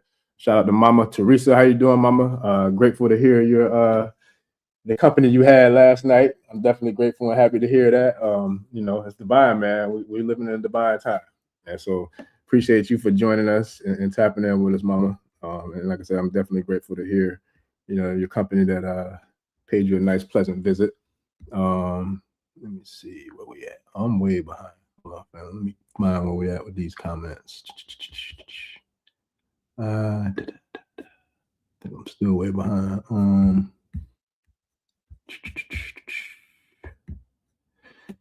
Let me see. Yeah, I don't know where I was supposed to be at, y'all, but just, you know, if I missed yours, show me some grace, please, because it's hard to keep up all these by myself. As a matter of fact, anybody who want to tap in and be a moderator, man, if there's anybody out there who don't mind joining the shows with me to maybe help me out with the moderations, man, I definitely be willing to pay it forward, you know, to get some assistance with some of these things. But with that, though, Emperor True, what's good with your family? I see you made it for round 2 tonight. Back with us. Let me see. Mother Earth is showing us what we must do: destroy the old self, refresh, reset. Remember 2020? Yeah, I do. They told us this was coming all markets crashing together 2030, 35. Yeah. 2030, that's it. The world as we know it right now will not be the same. Period. That's it. like for real. And like I said, I'm gonna get into some of that tomorrow. Because it's real, like it's really real, family. You know, we've been talking about this from day one, and you know, to see it all come like into fruition, like it's actually nuts. Because I remember, I want to say this is what 2026. I want to say maybe 2020 is either 23 maybe or 24. I'll never forget it. I was driving. I was headed to Lowe's, and I can't remember why. I mean, I do know why. I was just curious as to how or why, but I just remember getting a download, like a Morse code download, and I'm like, yo, this is it. And I was in the car, you know, with someone, and like I said, and we just spoke about this last night or the night before, but it was like I just remember saying, yo, this is it. And then she was like, what do you mean this is it? I was like, this is it. Like, this is the creme de la creme. This is what they want to call Armageddon, the apocalypse, whatever you want to call it. This is it. And I just recall you know, after that, so many different things started moving in warp speed. And it's just amazing because I was like, yo, that's why when I had that signal, when I got that download, that message, I was like, yo, I had to say it in front of somebody. I needed a witness. I needed some receipts. So now, you know what I'm saying? We fast forward 2 years later, and here we are. You know what I mean? And it's like so many different things have taken place and unfolded, and it's happening in rapid rate. So with that, you know what I'm saying? Like, this is it.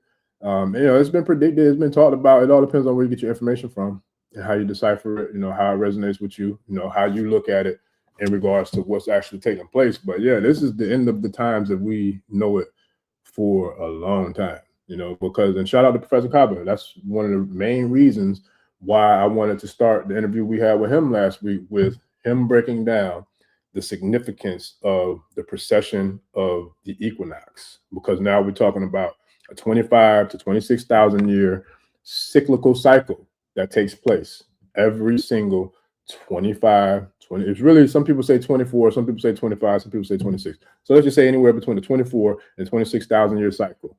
There's always a massive great reset. It's always that. And this, here we are right now. We're on the verge of it right now here in 2026. And so when we look at it from that perspective, we're looking at it primarily from an astrological or cosmic perspective. When we talk about the, you know, the precession of the equinox, but everything still dwindles down and it still plays a role into what we're living with here in, you know, in the physical realm on the planet, planetary perspective. So as above, so below, as within, so without. And, you know, it couldn't be more, I feel like, revealing to like see what we're seeing right now with the significance of what the earth is doing. You know what I mean? Like, real talk, because as above, so below, as within, so without. We are seeing the eruption of what's been brewing and what's been boiling and what's been heating up from underneath the surface. And now that thing is erupting. So here we are. Here the F we are. It's happening. So I guess it depends on what team you're playing for, is how you look at the dynamics of what's happening. But shoot, the team that I play for, look, we're here now. And we want this. Because this is what it's, you know, this is what it is. You know, so at the end of the day, you know, it has to happen. You know, it's not gonna be pretty. And you know, some of us ain't gonna make it, but it's the greater good. It's for the sake of the greater good that the planet does what she has to do, which is to purge and get rid of all the parasites and the deletes. And if anybody out there, you know, as far as those who are dealing with the fatigue, I saw several of y'all say the same thing too. Look into doing your detoxes, family. Do your detoxes. Do your fasting. You know, if you are in the midst of having like any type of what we would call liability behavior, like anything that kind of goes against the natural flow of, you know what I mean, your body or your mind, you know, mind, body, and spirit being in divine alignment with all these upgrades and with the sun and with the planet. Like, you know what I mean? Like if you like to turn up and have your libations every day, maybe take a week or two off, a month or two, you know, whatever. You know, if you are a cigarette smoker or, you know, anything that has to deal with like liability or anything that can kind of take away from the quality of our health, whether it's mentally, physically, spiritually, emotionally, excuse me, or financially, you know, just try to maybe look into doing small purges, look into doing, you know, small detoxes, look into doing small cleanses, because it helps. Like, real talk. Like, I've been working on it myself. I'm about, with my cleanse, I think I'm about 5 days in. Very powerful cleanse that I'm working on right now, man. I felt it the very first time I took it. Tastes terrible, but it's definitely working and doing this part with cleansing out my, you know, my insides and getting rid of all the, you know, toxins and all that different stuff. So it's like, man, I feel the difference already. I've been feeling it from day one when I first started, but it's like I'm feeling it each day, you know, continue to grow and to continue to, you know, do the work. And, you know, it's helping spiritually, you know, mentally. I feel more clear, you know, not as foggy. And even like Maximum Risers and a few other tribe members and family members in there saying like we don't get enough rest. I'm one of them. So I'm one of the people. I don't believe in, you know, speaking on things I ain't practicing. I definitely got to get better with getting more rest, and that's facts. I'm working on it. And I have gotten better in some way, but I still got a long way to go. So I'm gonna continue working. So that's one of my ways of, you know what I'm saying, like pouring into self and pouring into, you know, the upgrades of, you know, my body, my temple, you know what I mean, my mind, my clarity, my focus, all that good stuff. So yeah, definitely tap into that, family, because right now, you know, we're in a very magical powerful time, man. And Mother Earth and, you know, the sun, Ra, you know, it's definitely giving us a lot of, you know, solar flares, a lot of upgrades, a lot of, you know, a lot of things are elevating into the right capacity, the right elevational, you know, the right vibrational frequency. Shout out to Outcast. You know, we're now entering the 5th dimension of ascension. Our only intention is to take you high. Yeah, my God. Shout out to Cass. I think that was on ATL in his album. Let me see. Everlasting Life. Yes, sir. Vert said, I'm getting self-preservation and beware of the devil and the jack and the bachia. Yes, sir. I like that, Vert. Yeah, that's facts, man. That's facts. That's facts. You know, that's a good question. Do you have to be I would say no.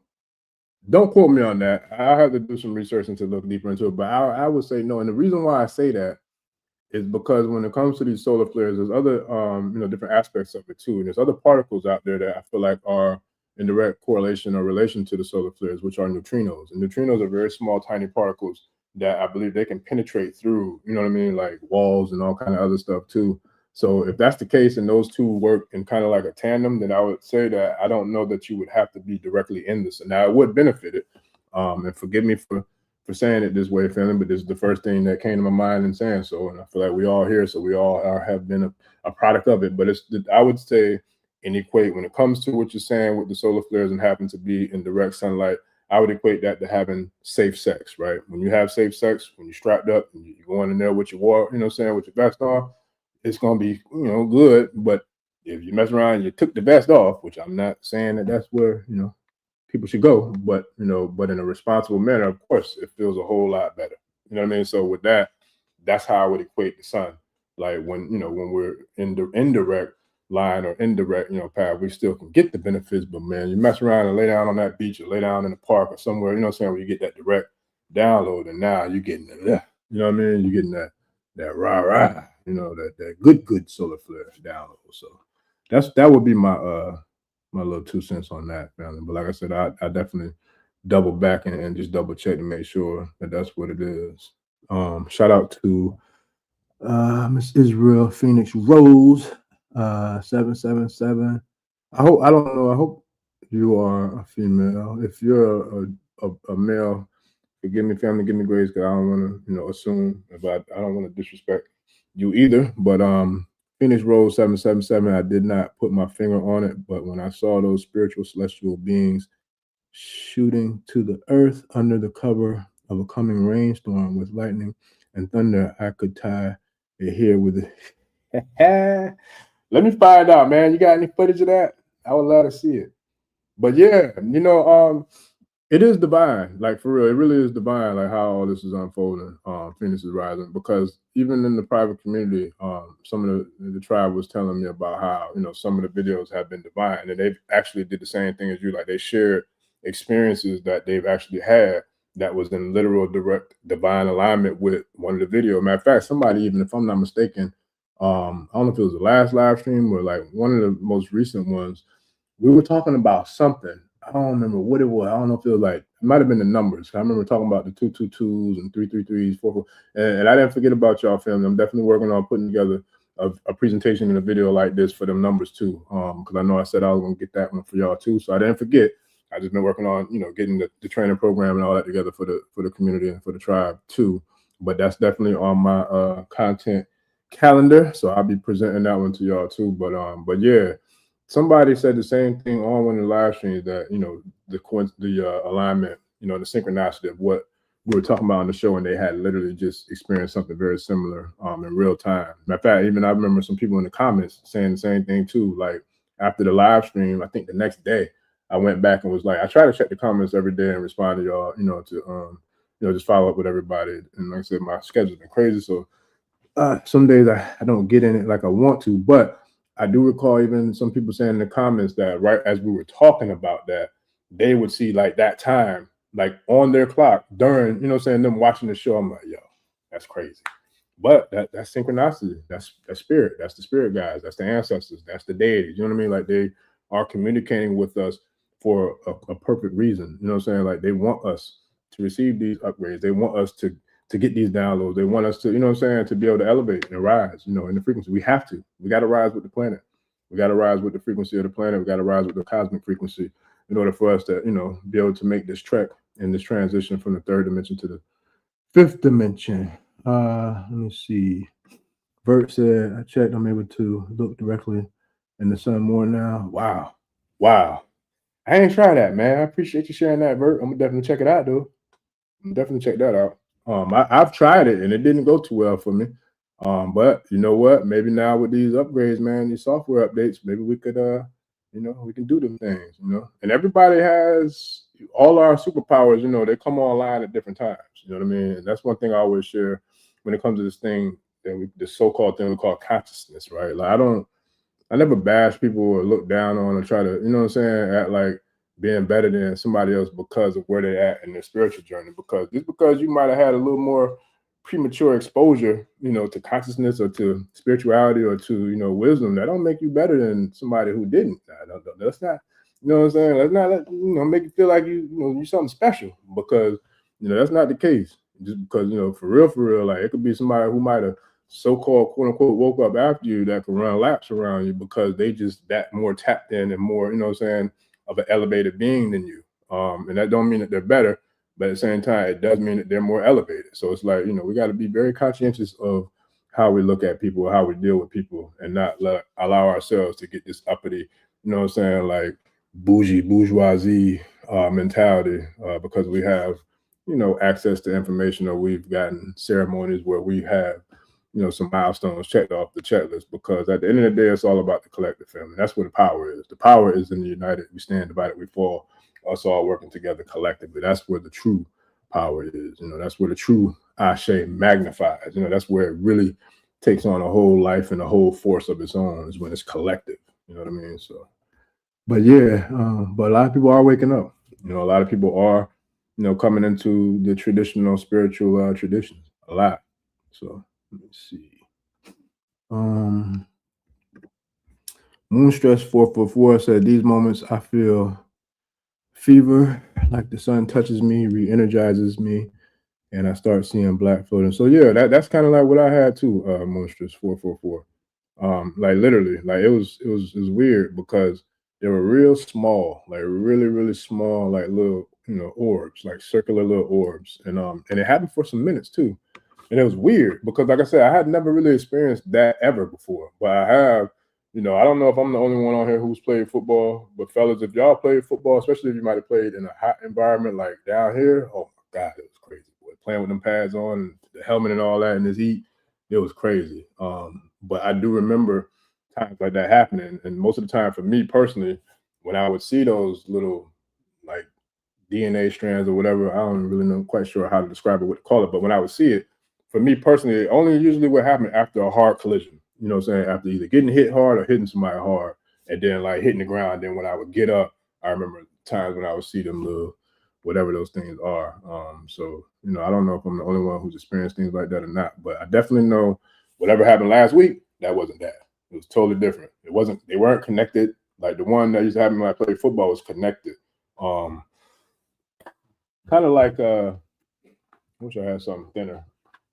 But kind of like, the best way for me to describe it, it would be about half the size of this, and it would be in the shape like this, and then it would be like little dots that would be kind of like almost like when you get ice cream with sprinkles on it. It was like little circular dots that would be sprinkled on the little. It looked just like almost like a DNA strand.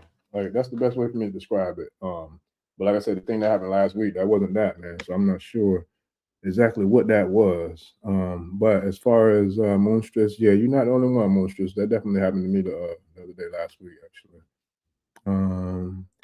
Phoenix is Rising. Which website was it that you were looking for, family? So that way I can make sure I could get in the comments for you. I know we talked about a few different things. I know I talked about the books, and then we had the sister. I'm not sure where her comment is, but the sister that had the trilogy that she just wrote. So if you can, just please share with me which website so I can see. I'll get it in there for you. Once again, family, you're just coming on. I do have the Ashe 7 Major Orisha Study Guide I'm giving away to the tribe for free. 4th of July weekend. You know, for anybody who wants to grab it, I share it I shared it earlier in the show. I'll probably share it one more time before we get up out of here. Okay, you got it, Jay. That's what's up. Appreciate you for downloading it. Absolutely, man. Let me know what you think about it. You know, and matter of fact, I think I'm gonna probably open up the Patreon too. Just just flood that thing out. You know, with free memberships. You know, just to get just to give back and to also to share love and show love, man, for the tribe, for the support. I really wanted to do something like this for the channel's birthday in April, but there was just so much stuff going on. It came upon me so fast I didn't get the chance to prepare properly. So I'm kind of celebrating a little bit late. So we're gonna kind of celebrate the Ashe channel tribe and community birthday a little late this year. We're gonna celebrate in July. Matter of fact, we're really gonna celebrate in August. I'm working on doing some things in August too. So we're gonna celebrate this thing collectively, family. Ifanina said the planet is heating up and getting rid of old parasites. Yeah, man. She's doing a cleanse. She's doing a cleanse, but she's getting them things up out of here. Getting them all the way up out of here. Yes, sir. Big facts. Yes, sir. Yes, sir. Let me see. All right. So it won't let you share the video, V-Locks? What the hell? But you know what, man? I'm telling you, it's a lot going on with this technology. So, I'll hopefully after the show is over with, if you go to the channel and under the live stream icon at the homepage of the channel and hit live and then go down, it should be the first one there. And then maybe try to share, under the video. Hopefully it'll help share it because it's a lot going on, man. I'm telling you, like I've been dealing with this doggone technology acting a fool for a minute now, like for real. And it's not even just like the phone. I mean, the laptop either. It's the laptop. It's my phone. It's what I'm saying. My microphone, my TV. Like it's been crazy, man. Like for real, for real. I got clients that have literally one-on-one Zoom consultations or calls with where the platform is acting a fool. They can't hear me. I can't hear them. They can't see me. It's kicking them in, kicking them. It's been nuts. So it's like it's something that like I said, I feel like some of it could be because of the so-called retrograde or whatever, but I feel like some of it's also past interference on the play. Y'all know what that is or what that means. So, and then also I'm seeing people are being unsubscribed from the channel. I'm seeing people are being kicked out of the private community. So family, if you have subscribed to the channel, please double check and make sure that you are still subscribed. And if you're not, please subscribe again, because for some odd reason, people are being unsubscribed from the channel. So, and that's why I think a lot of people aren't getting the alerts when we post the lives or we post the the post for whatever we got going on. So I definitely would appreciate if y'all could just check and see if you are still subscribed. And if you're not, please hit the subscribe again. So that way you can get the alerts and then turn on the notifications too, so you can get the alerts and you'll know when we're getting this thing cracking. At the Awakening 0228. Yes, I would definitely take you up on that.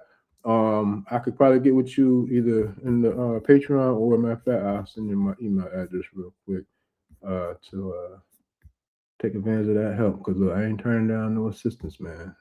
That's facts. Let me see. All right, so I just put the email in there. Well, they let me paste again, but once I could paste it, okay, it's in there now. And then also, you should be able to message me in the Patreon too, but I definitely put the email in there. So I appreciate you. Let me see. Ifanina said the retrograde is grading early. Yeah, it's grading early, and it's grading too. It's grading big time. It is grading heavy. Listen, yeah, Finish Rose is funny.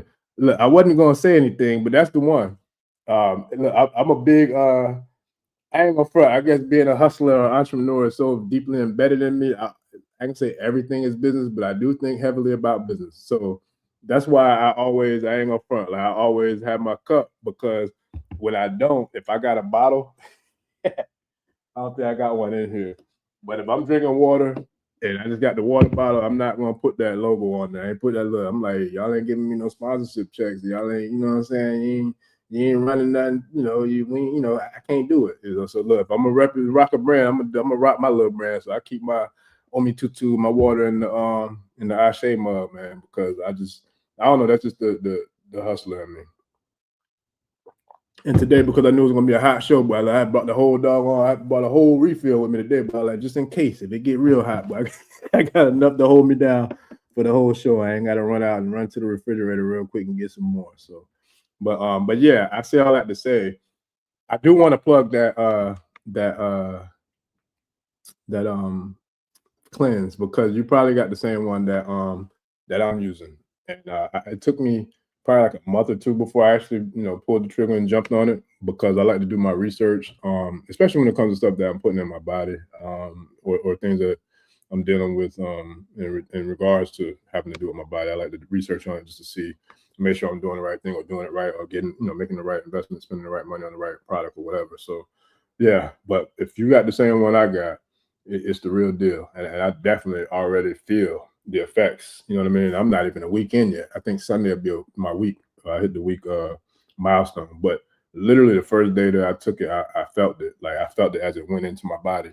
And it's funny because I don't know if your experience was the same as mine, if we're talking about the same product, but I was trying to explain to somebody like how it felt when I first took the first dose, right?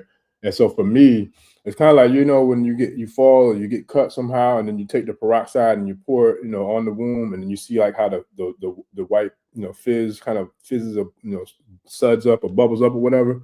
Man, when I took that stuff, I felt like that's what it was doing inside my body. I felt like it was like, like fizzing, you know what I'm saying? Like bubbling up and like just cleansing and, getting ish up out of there, man. Like, I felt it. It was nuts, but in a good way. You know what I mean? Like, that's why my experience was. So hell, I'm gonna reach out to them and see, man, if they maybe want to be a brand ambassador, or a sponsor of the channel or something like that. 'Cause I definitely, from what I see in just less than a week, it's definitely something that I would support and promote, because I could definitely see the results of it already. And I'm not even a week in, and most of the reviews that I read on that particular one, the people for the most part said it took them like 2 to 4 weeks before they really start experiencing like the premium results from it. But for me, man, day one, I started feeling it like for real. So I'm like, yo, I could rock with this for sure.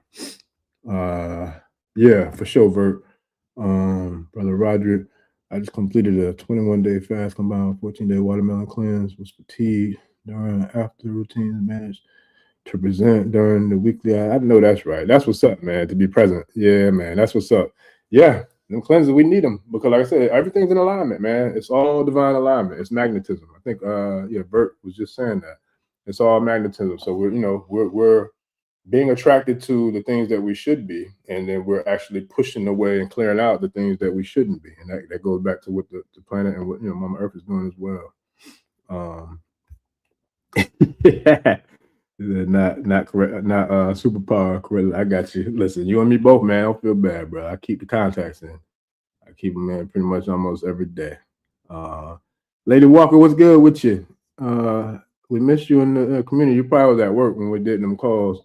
But yeah, we got some dope ones in the Patreon waiting for you. Matter of fact, the last two, I don't know if you were on the ones with Unam. I hadn't uploaded those yet, but I'll definitely get them in there this weekend, family, because I was telling the tribe earlier when we had one today too. We did one on Ori today, Lady Walker. So that one will be in there. I'm gonna do my best to get them all in there by Sunday, because I had to prepare for this show tonight, and then I want to run it back again tomorrow night, and then I definitely, and then I plan on launching the Sacred Journey membership as well for the Orisha Ifa training program. So I got a lot of work to do to wrap those up, but I'm gonna definitely get those private community calls uploaded into the Patreon family. Let's see. It's going on to my podcast. It is in a lot of categories. Yeah. Yep. Yeah, I know I'm not alone. I appreciate you sharing that though, at Pasandetta. I hope I said that right. Yeah. But you know what's crazy? And this is real. It is happening to a lot of podcasters in a lot of different categories and niches. But the one thing that I'm gonna say, which is forget my vocabulary, but it's disgusting. I only see it with melanated content creators. Them the only ones that I see it happening to. I only see it happening to us, because I follow a lot of different channels, and I actually track and research, a lot of different channels in the data. And I've been seeing it happen too. It ain't just start happening. I've seen it happen. It started about a year or so ago, but it's getting worse. But I do notice that it seems like the melanated content creators who are dealing with these types of atrocities. Go figure. But that's why some of the things that are happening. You know, I mean, I don't wish nothing on nobody, but I'm just saying, reciprocity. You know, and it comes back 7 to 10 times fold through the laws of Maat. So, you know, it is what it is. And I feel like y'all can read in between, on top, and underneath the lines of where I'm going and what I'm saying with that. But, you know, it is what it is, man. So it ain't going to stop no thing, man. Like, we're going to continue to grind, continue to do what we do, continue to do this work because it's about the collective. So, you know, we're going to make it happen by any and all means necessary. What's good with you at Champion State of Mind? The magnetism feelings make you, yeah. Yes, sir. That's facts, family. Big facts. Let me see. Everybody said they're doing alkaline. It was 222. Yeah, it was 222, wasn't it? Yeah, I'm gonna do a show on the numbers and the synchronicities.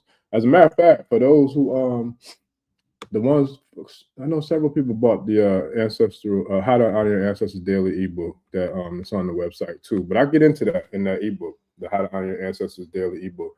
And if I'm not mistaken, I think hopefully I put that in the Patreon and private community for y'all. If I didn't, I'll put that one in there for y'all too. But yeah, that's a way that the ancestors communicate with us. Like they literally communicate, you know, with those types of signs and synchronicities. Matter of fact, let me see if I can pull up How to Honor Your Ancestors ebook and just share that with y'all, tribe, because that's another thing that we should be alert or pay attention to whenever it happens, because that's another divine alignment with spirit communicating with us. And move a couple of these, take a couple of these out of here so I can have space to get that one in here and get that 1 minute, family. I'm trying to pull in another ebook. Share something with y'all real quick. Okay, boom, got it. All right.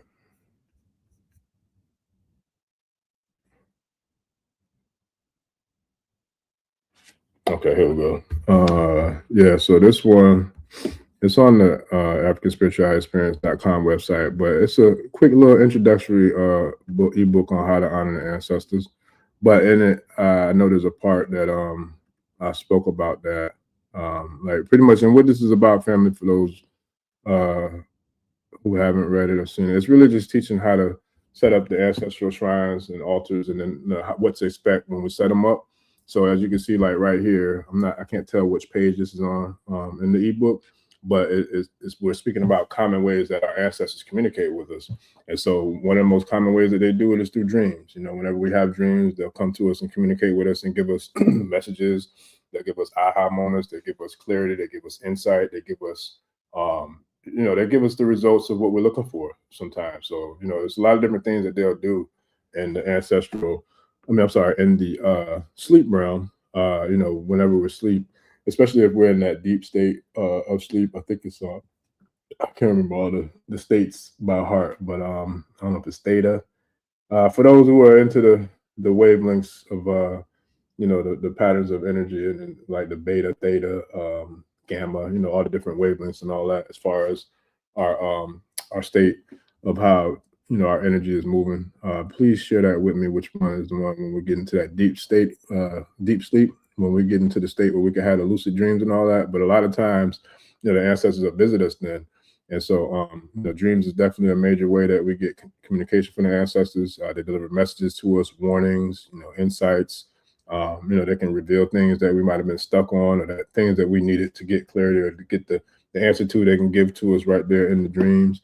And of course, the synchronicities, the numbers, like a lot of us on the channel have been seeing these. I know the 222 was very popular over the last couple of weeks. So much so, like I said, I got to do a whole show and presentation on it. But 111, 222, 333, 444, 555 songs can come on at a certain time that you had a connection with an ancestor with. That's a way of them showing you that, you know what I mean? Like they there with you still, or they want, to communicate with you and give you some sort of,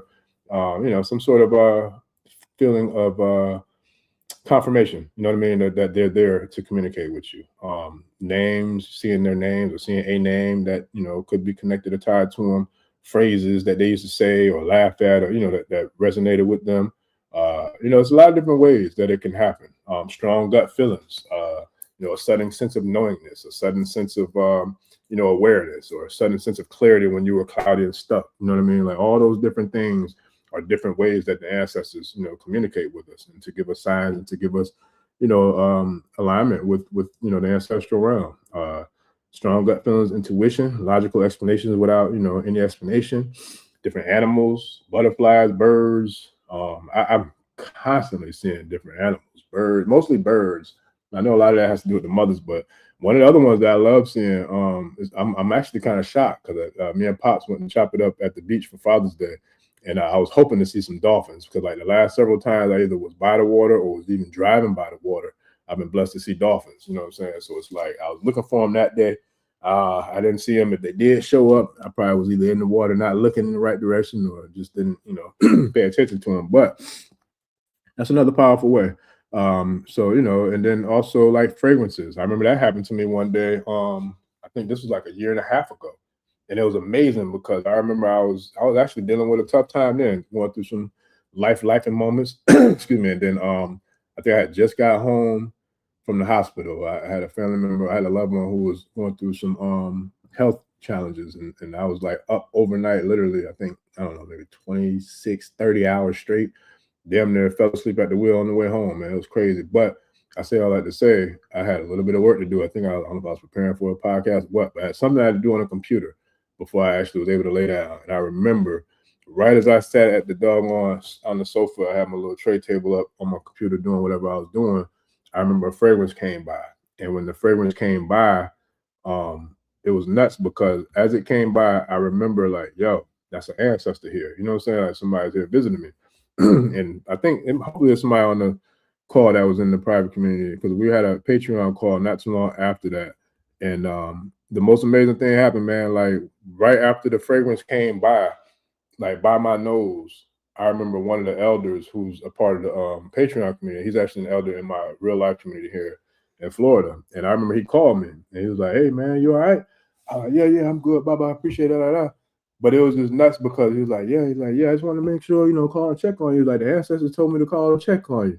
And it blew my mind, family. Like I was so blown, like it was crazy because I'm just like, yo, the odds of him calling me, like literally, and I'm talking about it had to be within, it couldn't have been 2 minutes. I'm just gonna say it was about 120 seconds to close to 2 minutes just for the sake of transparency and authenticity. But in all actuality, I really wholeheartedly feel like it was probably less than a minute after the fragrance came across my nose, and then he called me, checking on me, like, "Yo, you all right?" I just want to double check. The answers, kind of told me to holler at you, check on you, whatever. I'm like, "Yo, this is crazy." So I didn't say nothing to him at the time because, like I said, I was dealing with a lot, and I was running on fumes, as far as rest. But it just was amazing to me that he had the wherewithal to clearly, for him to receive the message from the ancestors to call, holler at me and check up on me by way of the ancestors, which was dope. So, that's how powerful it is, family. You know what I mean? So that's why I wanted to share that in the book, in the little ebook, to let y'all know, like, these are the things to look out for. These are the things to pay attention to, because those are, which might seem like little things, they might seem like something that's minor, minute, or minuscule. It's actually something that could be very significant, very, tangible and very powerful, because that's how spirit can communicate with us in the physical realm. So, through those different types of signs. So, yeah, man, that's on the website too, family. If y'all want to grab your How to Honor the Ancestors daily ebook for those who, are at the beginning of the journey or just want to tap in, on another level with the ancestors and, tap in with spirit. It's there for you. And I think for the most part, I caught most of the comments. Let me see. What was that? Resonance 2040 says, as a chosen one, you live in a higher dimension of awareness. Your journey is about seeing beyond the appearances and living with a deeper sense of purpose and consciousness. Facts, big facts. Resonance 2040, that's big facts. Yeah.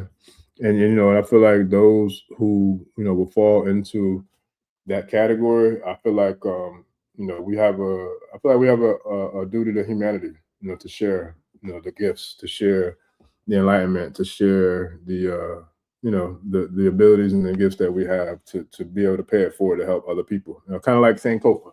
You know what I'm saying? Like once we make it, you know, to a certain level, you know, those who are moving with a sense of like, you know, humility, a sense of being about the collective, not making it all about me, all about, you know what I'm saying, me, I, like trying to, you know, outshine everybody and all that foolishness. I feel like it's kind of our duty, if you make it to a certain level in regards to life, to, you know, to reach back, you know, and grab some other folks and bring them with you. You know what I'm saying? Like bring other, you know what I mean, family, friends, you know, people who are in divine alignment. Bring the collective with you. And you can't bring everybody because everybody don't want to come. And everybody don't want you to win. Everybody ain't gonna be on your team and really rock with you like that. But you should be able to feel and sense and know those, you know what I'm saying, those types of energy and frequency, especially now.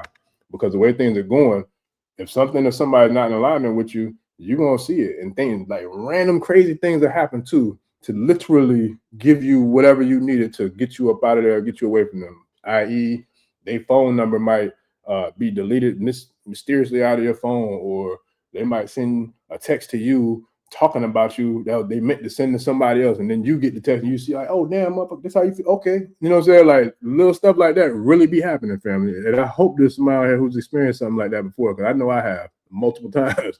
And that right there to me is the ancestors. They're like, oh, okay, that's how you moving, that's how you rocking. Let me go ahead and show him what you're doing, so that way he know to cut, you know, to cut you off. What's that song? Ain't nothing to cut that trick off. Like cut them off. You know what I mean? Like, yeah, out of here. Yeah, and come up out of there. Like, so it's a real thing, man. For real, for real. Don't worry about it. Miss Dunn, just let me know when you do get it. You can email me too. Or, you know, just you can come on and share it on the next stream. Because we definitely, like I said, we're not with the gatekeeping and the, you know, trying to hold other people down or back around here. Like, I'm about winning, and I want to see other people win too. So I'm gonna share my email address. So if you want to send the link, you know, I could share it with the tribe. Like I said, I'm interested in it myself. So it sounds dope. Like a dope piece of work. Yeah, that's real. Yeah. So, but yeah, family, let me go ahead. I think I didn't finish the presentation, so I'm gonna run through that real quick before we got. Cause we've been on here, damn, 2 hours already. Sheesh. Let me see. Brother Emperor True said, did everyone catch that regarding the volcano eruptions? 42 times, restoration, restructure, rejuvenation. This is the great purge, great awakening, great reset. Hence the 42 laws of Maat in effect. That's fact. I appreciate you reiterating that, bro. For real, for real. Like, I really appreciate you doing that, because like I said, the first time I realized it, like when I actually did the first video, like that was in fact, it was one of my first live streams I did by myself for the first time in a long time, back in February when I did that one. But I just recall when I did it and I shared it, I didn't even realize it when I shared it on the screen. I don't think I realized it until like the next day or two after. And I want to say it was I almost think it was on another show when I brought it up. And then that's when it clicked for me, like, oh, that's when you know what I'm saying, the 42 and the 13 resonated. So I definitely appreciate you reiterating that, because I feel like that is a very powerful, significant, you know what I'm saying, timestamp. It's a very significant receipt as to us being aware of and being, you know what I'm saying, in divine alignment with what is taking place on the planet. And, you know, like, we got receipts for that.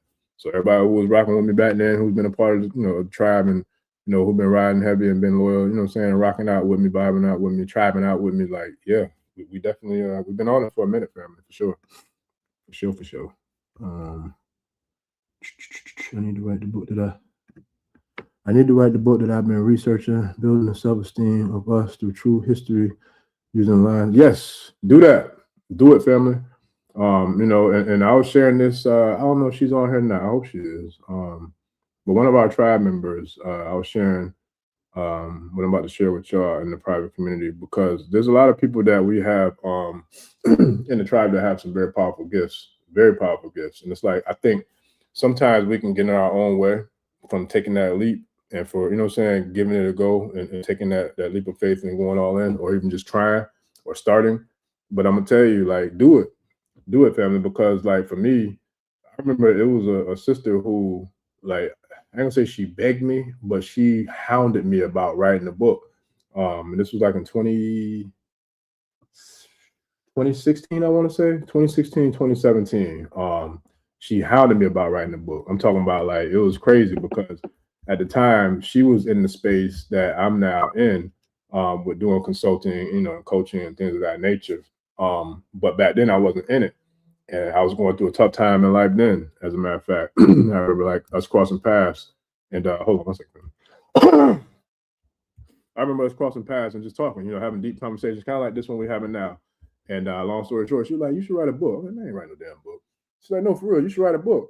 I ain't writing no book. So we went back and forth like that several times for weeks, months. And I just didn't see it. Like at the time, I didn't see what I would write about that would really make sense or that people would want to, you know what I'm saying, hear or whatever. But the way she broke it down to me, she was like, you know, the things that you lived through, the times that you've been through, you know, the rough times and things that, you know, adversities and trials and tribulations that you were able to bounce back from, that can help a lot of people. A lot of people can benefit from that because a lot of people go through struggles and challenges and, you know, tough times or whatever. So she was like, and the way that you were able to go through it and still keep the same mentality or, you know, not look at life like, woe is me, you know, whining and crying and all that, like that whole perspective, she was like, a lot of people can benefit from it. So long story short, I never really took it from her to try it, but I will say I remember listening to a Les Brown YouTube video, like a personal development video, and he said sometimes in life we have to go off of the belief of others that others have in us, even if we don't see the potential or if we don't have the belief or confidence within ourselves, because that could be the catalyst or that could be the nucleus that can give you the spark that can create a supernatural transformation within your life.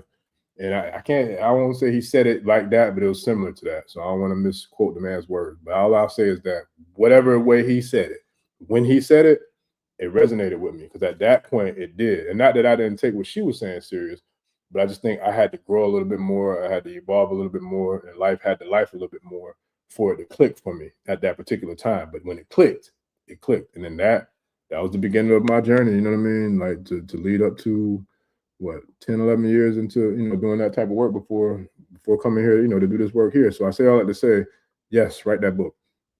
Even so, if you need help writing it, let me know. Like I'll help you. I've written, well, not counting the ebooks, I've written 3 books that I actually published. I don't know how many ebooks I wrote, but I definitely got 3 books that I self-published. And you know, I coach people with content creation and with writing, you know, all those types of things. So, and that's going to be part of what we'll be bringing too. Like we got the spiritual aspect, but we also have the business aspect that's going to be coming as far as Ashe. As a matter of fact, I'll just share. We got a Ashe Creator Lab coming. So for content creators who are interested in podcasting, writing books, or, you know, anything that has to do with content creation and marketing, holla at me, man. Definitely can put you in the game, man, with some strategies, systems, and processes to really take things to the next level. Let me see. Ms. Dunn said, when the solar flare started, my dreams became more lucid. From those dreams, I started writing. I couldn't shake them until I wrote. Yeah. Now that's facts. Like, it's so dope that you say that because my children's book, I don't have none in here with me in this room, but I wrote a children's book, Star Seeds, Children of the Ancients. And that book literally came to me like that. Literally. It came to me one night, one download. And this was way before all this technology and all that. So I literally had to like do it old school, pen to pad. You know what I'm saying? But I literally wrote that entire book's manuscript in one night, one sitting. And I'm telling you, it happened just like that. It was a direct, lucid download that I could not take action with it. And I'm gonna tell you how life be working. And like how, and this is why I'm saying this to Pasandetta to listen, I'm gonna bring you back up because you took the words out of my mouth. So this is why I'm saying that to you, is because by me listening to the sister and the messages from Les Brown, right? The first book I wrote was actually Star Seeds, but it wasn't the first book I published because I didn't know how to publish a book. You know what I'm saying? Like at the time when wow, this is crazy. I'm pasting it and it's not going in, but shit is nuts. My email's in there, family. Trying to put it in there again. But if you scroll up on the comments, you'll see it. It's africanspirituality3@gmail.com. Because I'm trying to paste it in here, but the technology is not letting me, which is like 4 times. But anyway, yeah, that's what happened. Like I wrote the children's book Star Seeds, and I had it on pen and paper. I didn't know how to publish a book, put everything together.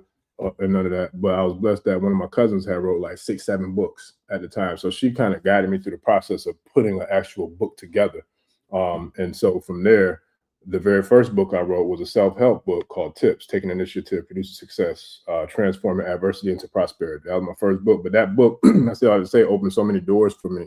Like, it's not even funny. That book opened up the opportunity for me to do public speaking, for me to be a keynote speaker, for me to travel around the country, doing speaking engagements, for me to be a keynote speaker at the Toastmasters International Conference, man, which was a huge accomplishment for me, especially being a young brother, you know what I'm saying? I had locks back then, you know what I'm saying? All that. So, of course, I was going through the same thing that I'm dealing with as a content creator with some of these platforms, which is redlining and discrimination and all that foolishness. But that didn't stop me. And, I kept going through. But I say that book can really not only benefit you, but it's going to benefit all the people who read it too. You know what I mean? So it's a win-win. So that's how I even look at the channel. Like, I benefit just as much being out here, as y'all do, especially when I have guests on, because I'm learning from them just like, like the tribe is. And hell, I'm learning from y'all in the comments. Y'all be dropping jewels that, teaching me things that I be learning about. So that's why I said it's a reciprocity thing, man. And the more we give, the more I feel like we get back, especially when we're doing it with pure intentions. But I say all that to say, Professor Kaba, he was I feel like the spark behind that book, Starseed, because a lot of the material that's in it, I learned from him. But what makes it even more magical and phenomenal is that the fact that I had that book and it wasn't even written, it was I had the flyer, the promo flyer for it, and he was down. He had an event in Miami, and I drove down to Miami. And long story short, I was able to get access to him, where he invited me back to his hotel after the event, and I interviewed him about the book. And that was literally my very first time interviewing him, and the rest is history. And that was like back in 17, I think, like almost 10 years ago, man. We've been rocking ever since then. So it's like, do the work, because that goes back to what I don't know if you was on earlier. I was saying the universe is going to create the way. It's going to move things out of the way and move you into the way of opportunity, or the way of, receiving, blessings and receiving array and receiving abundance and prosperity, because you did your part. So it's almost like for those who lift weights, I ain't getting on the bench trying to throw up 305 by myself. But you know what I mean? If I got somebody spotting me, I got more confidence to do it then. So it's like, that's how I feel like anything in life, comes. If we try, the universe will be there to give us that spot, that extra assistance in the process. All right, I'm gonna try it again, family. With the email. Oh shoot! Damn it! Deleted it. Okay, I'm gonna try to copy and paste the email again, y'all. Okay. All right, I got it that time. So that's for really everybody if you need it. But Apis, pasting data. You can highlight me via the email. I just sent it, and then yeah, you can get with me there. Email with the link. Oh yeah, I got you, Lady Walker. Let me pull it up real quick for you. Now, real quick, Lady Walker, did you want the paperback or did you want the ebook? Because I don't believe I have the paperbacks on the website, but I do have a few more here at the house in stock. I gotta order some more of those actually, or I had to set it up with the drop ship so they can ship them out directly where I ain't gotta worry about it. But please let me know which format you want it, Star Season, Lady Walker, and I definitely get it to you either way. The virtual one, I can get it to you. You can get it now, direct download, and then the paperback, I could get it to you too. I just would have to go to the post office and ship it out. I probably had to do it Monday. I think they might be closed tomorrow, but I'll still put the link in there just in case for Star Seeds.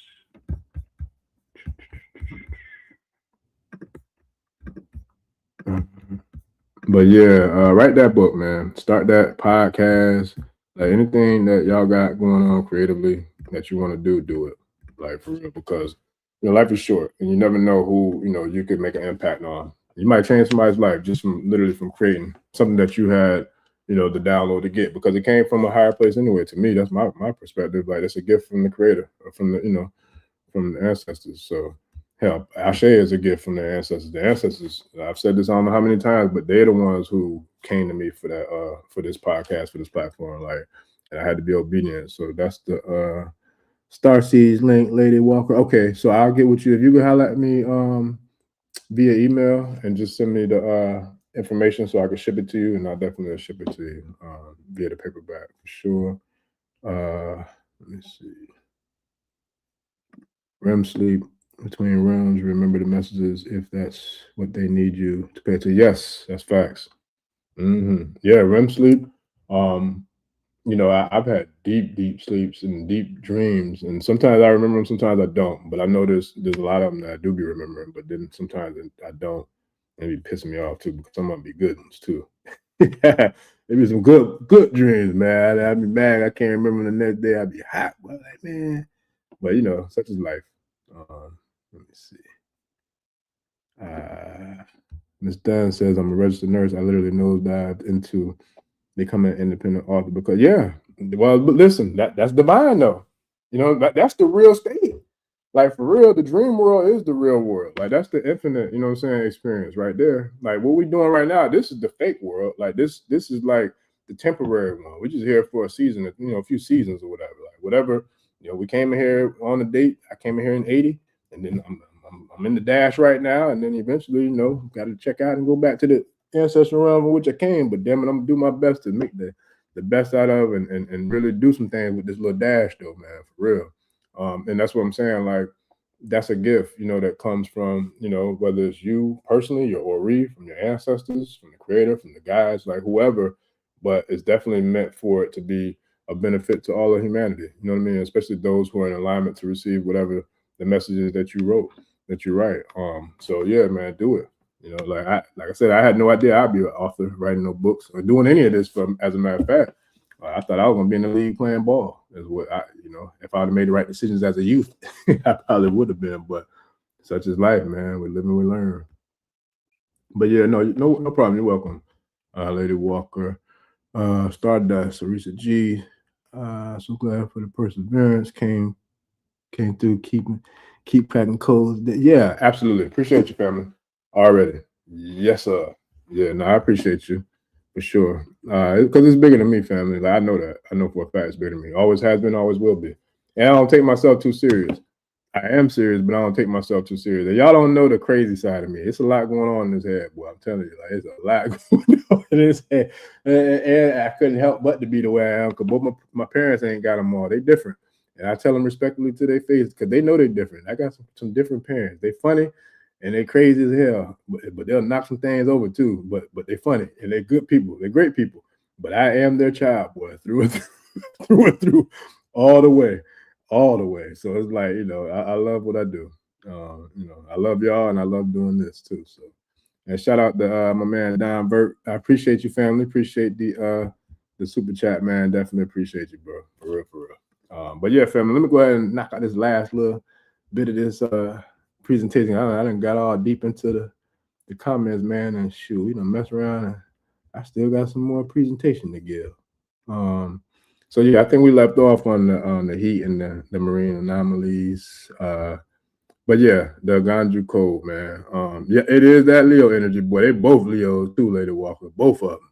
For real. And one of my grandmama's boys. I'm a heavy Lions baby, boy. It Lions all through and through with me. All the way. The Leos ain't no joke, boy. And it's amazing because I get along great with Leos too. I do. So I guess it's meant to be.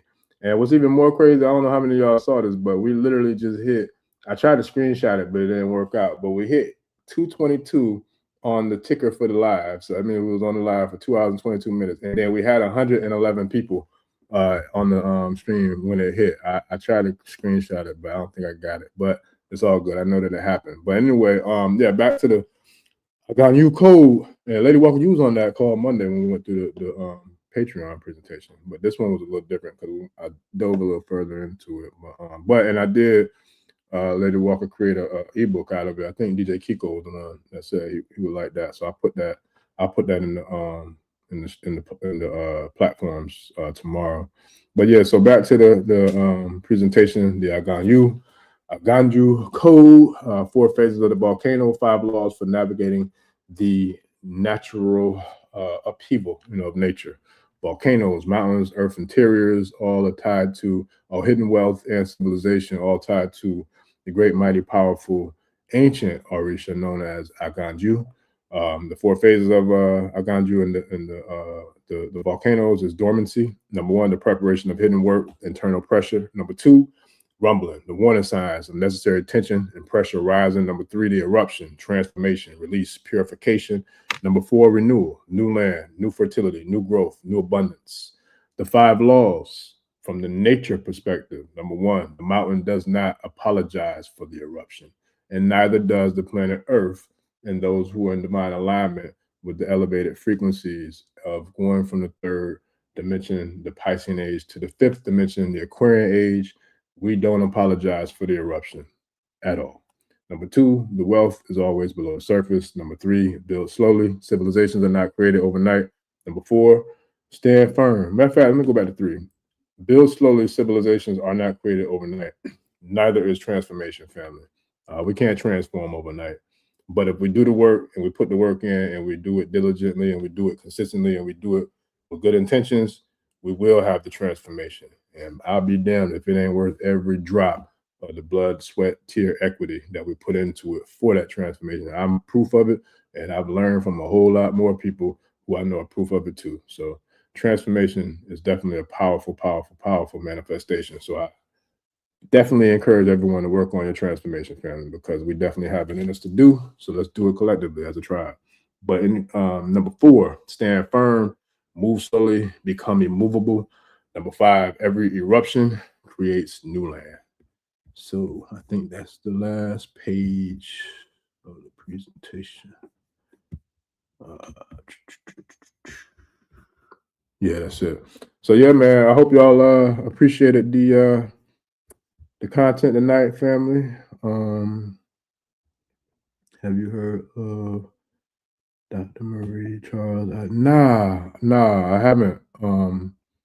Pasan Data, but if you could, enlighten me, let me know. Is that you? Are you Dr. Marie Charles? And if not, either way, let me know. I'm interested in learning. Like, look, I love to learn, and I'm a proud self-proclaimed nerd, man. I love to learn. I love to study. I love to read. I love to listen. To people who can teach me, people who can show me new things, and all that. And it's been a running joke all week in the private community about, if you're the smartest one in the room, you're in the wrong room. And I don't never want to be the smartest one in the room ever, because if I am, I don't got nowhere to grow, and I always want to grow. So I don't ever want to be the smartest one in the room. So I don't care if I'm in the room with preschoolers. Some of them be teaching me things too, like straight up. I've crossed paths with some children that literally blew my mind, from like elementary school all the way to high school. I've spoken with and had experiences with children in a classroom setting where I was astounded by, just the level of intelligence or the level of maturity, or just being so far advanced, for where they are with their age. So it's like, yeah, never want to be the smartest one in the room. But yeah, if you could, she written, okay, I'm gonna have to look her up, Pasan Data. I appreciate that. I'm definitely have to check her out for sure. But yeah, family, I definitely appreciate y'all, man. I'm gonna go ahead and get about this thing. I can't believe it's been 2.5 hours already. I really can't believe it went by that fast. But we definitely had a dope show. I appreciate everybody who came through, man, and showed up and showed out in the comments, as y'all always do. Now that we stand about it, we fall. I am because we are, I am. And I look forward to seeing y'all tomorrow, family. I definitely, as long as I get this presentation for tomorrow finished and get it done right, I'll be back with it. If not, I'll probably do the numbers, the synchronicity numbers, but the extraterrestrial one I'm definitely looking forward to, because that's going to be a dope one. I got some ish for y'all. As a matter of fact, I'm just going to tell you right now, I'm not going to be able to put everything on YouTube, but what I'll do, I'll probably do like a percentage of it on the channel, and the rest of it, you can come to the Patreon, and I'll do it for free, family. Like, if you want to come and see the full uncut version of that one, man, listen, come through the Patreon, because like I don't want to put it all on here, because I want to make sure I'm still here to come through with y'all. But I got some ish that I can't wait to share with y'all, for real, for real. So yeah, I appreciate y'all. Appreciate you, Jay. Bert, I appreciate you, brother. I appreciate all y'all, man. I definitely do, family. I love all y'all. Appreciate all y'all. I'm looking forward to building again tomorrow. So yeah, I'll see y'all tomorrow, family. We out. I'll post the links as soon as I get everything set up. And yeah, we'll be back to run it back again tomorrow night. So we out, family. Peace.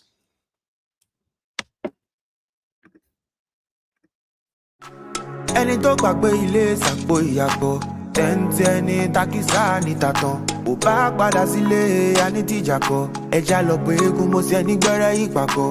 Forsake not your ancestors and praise your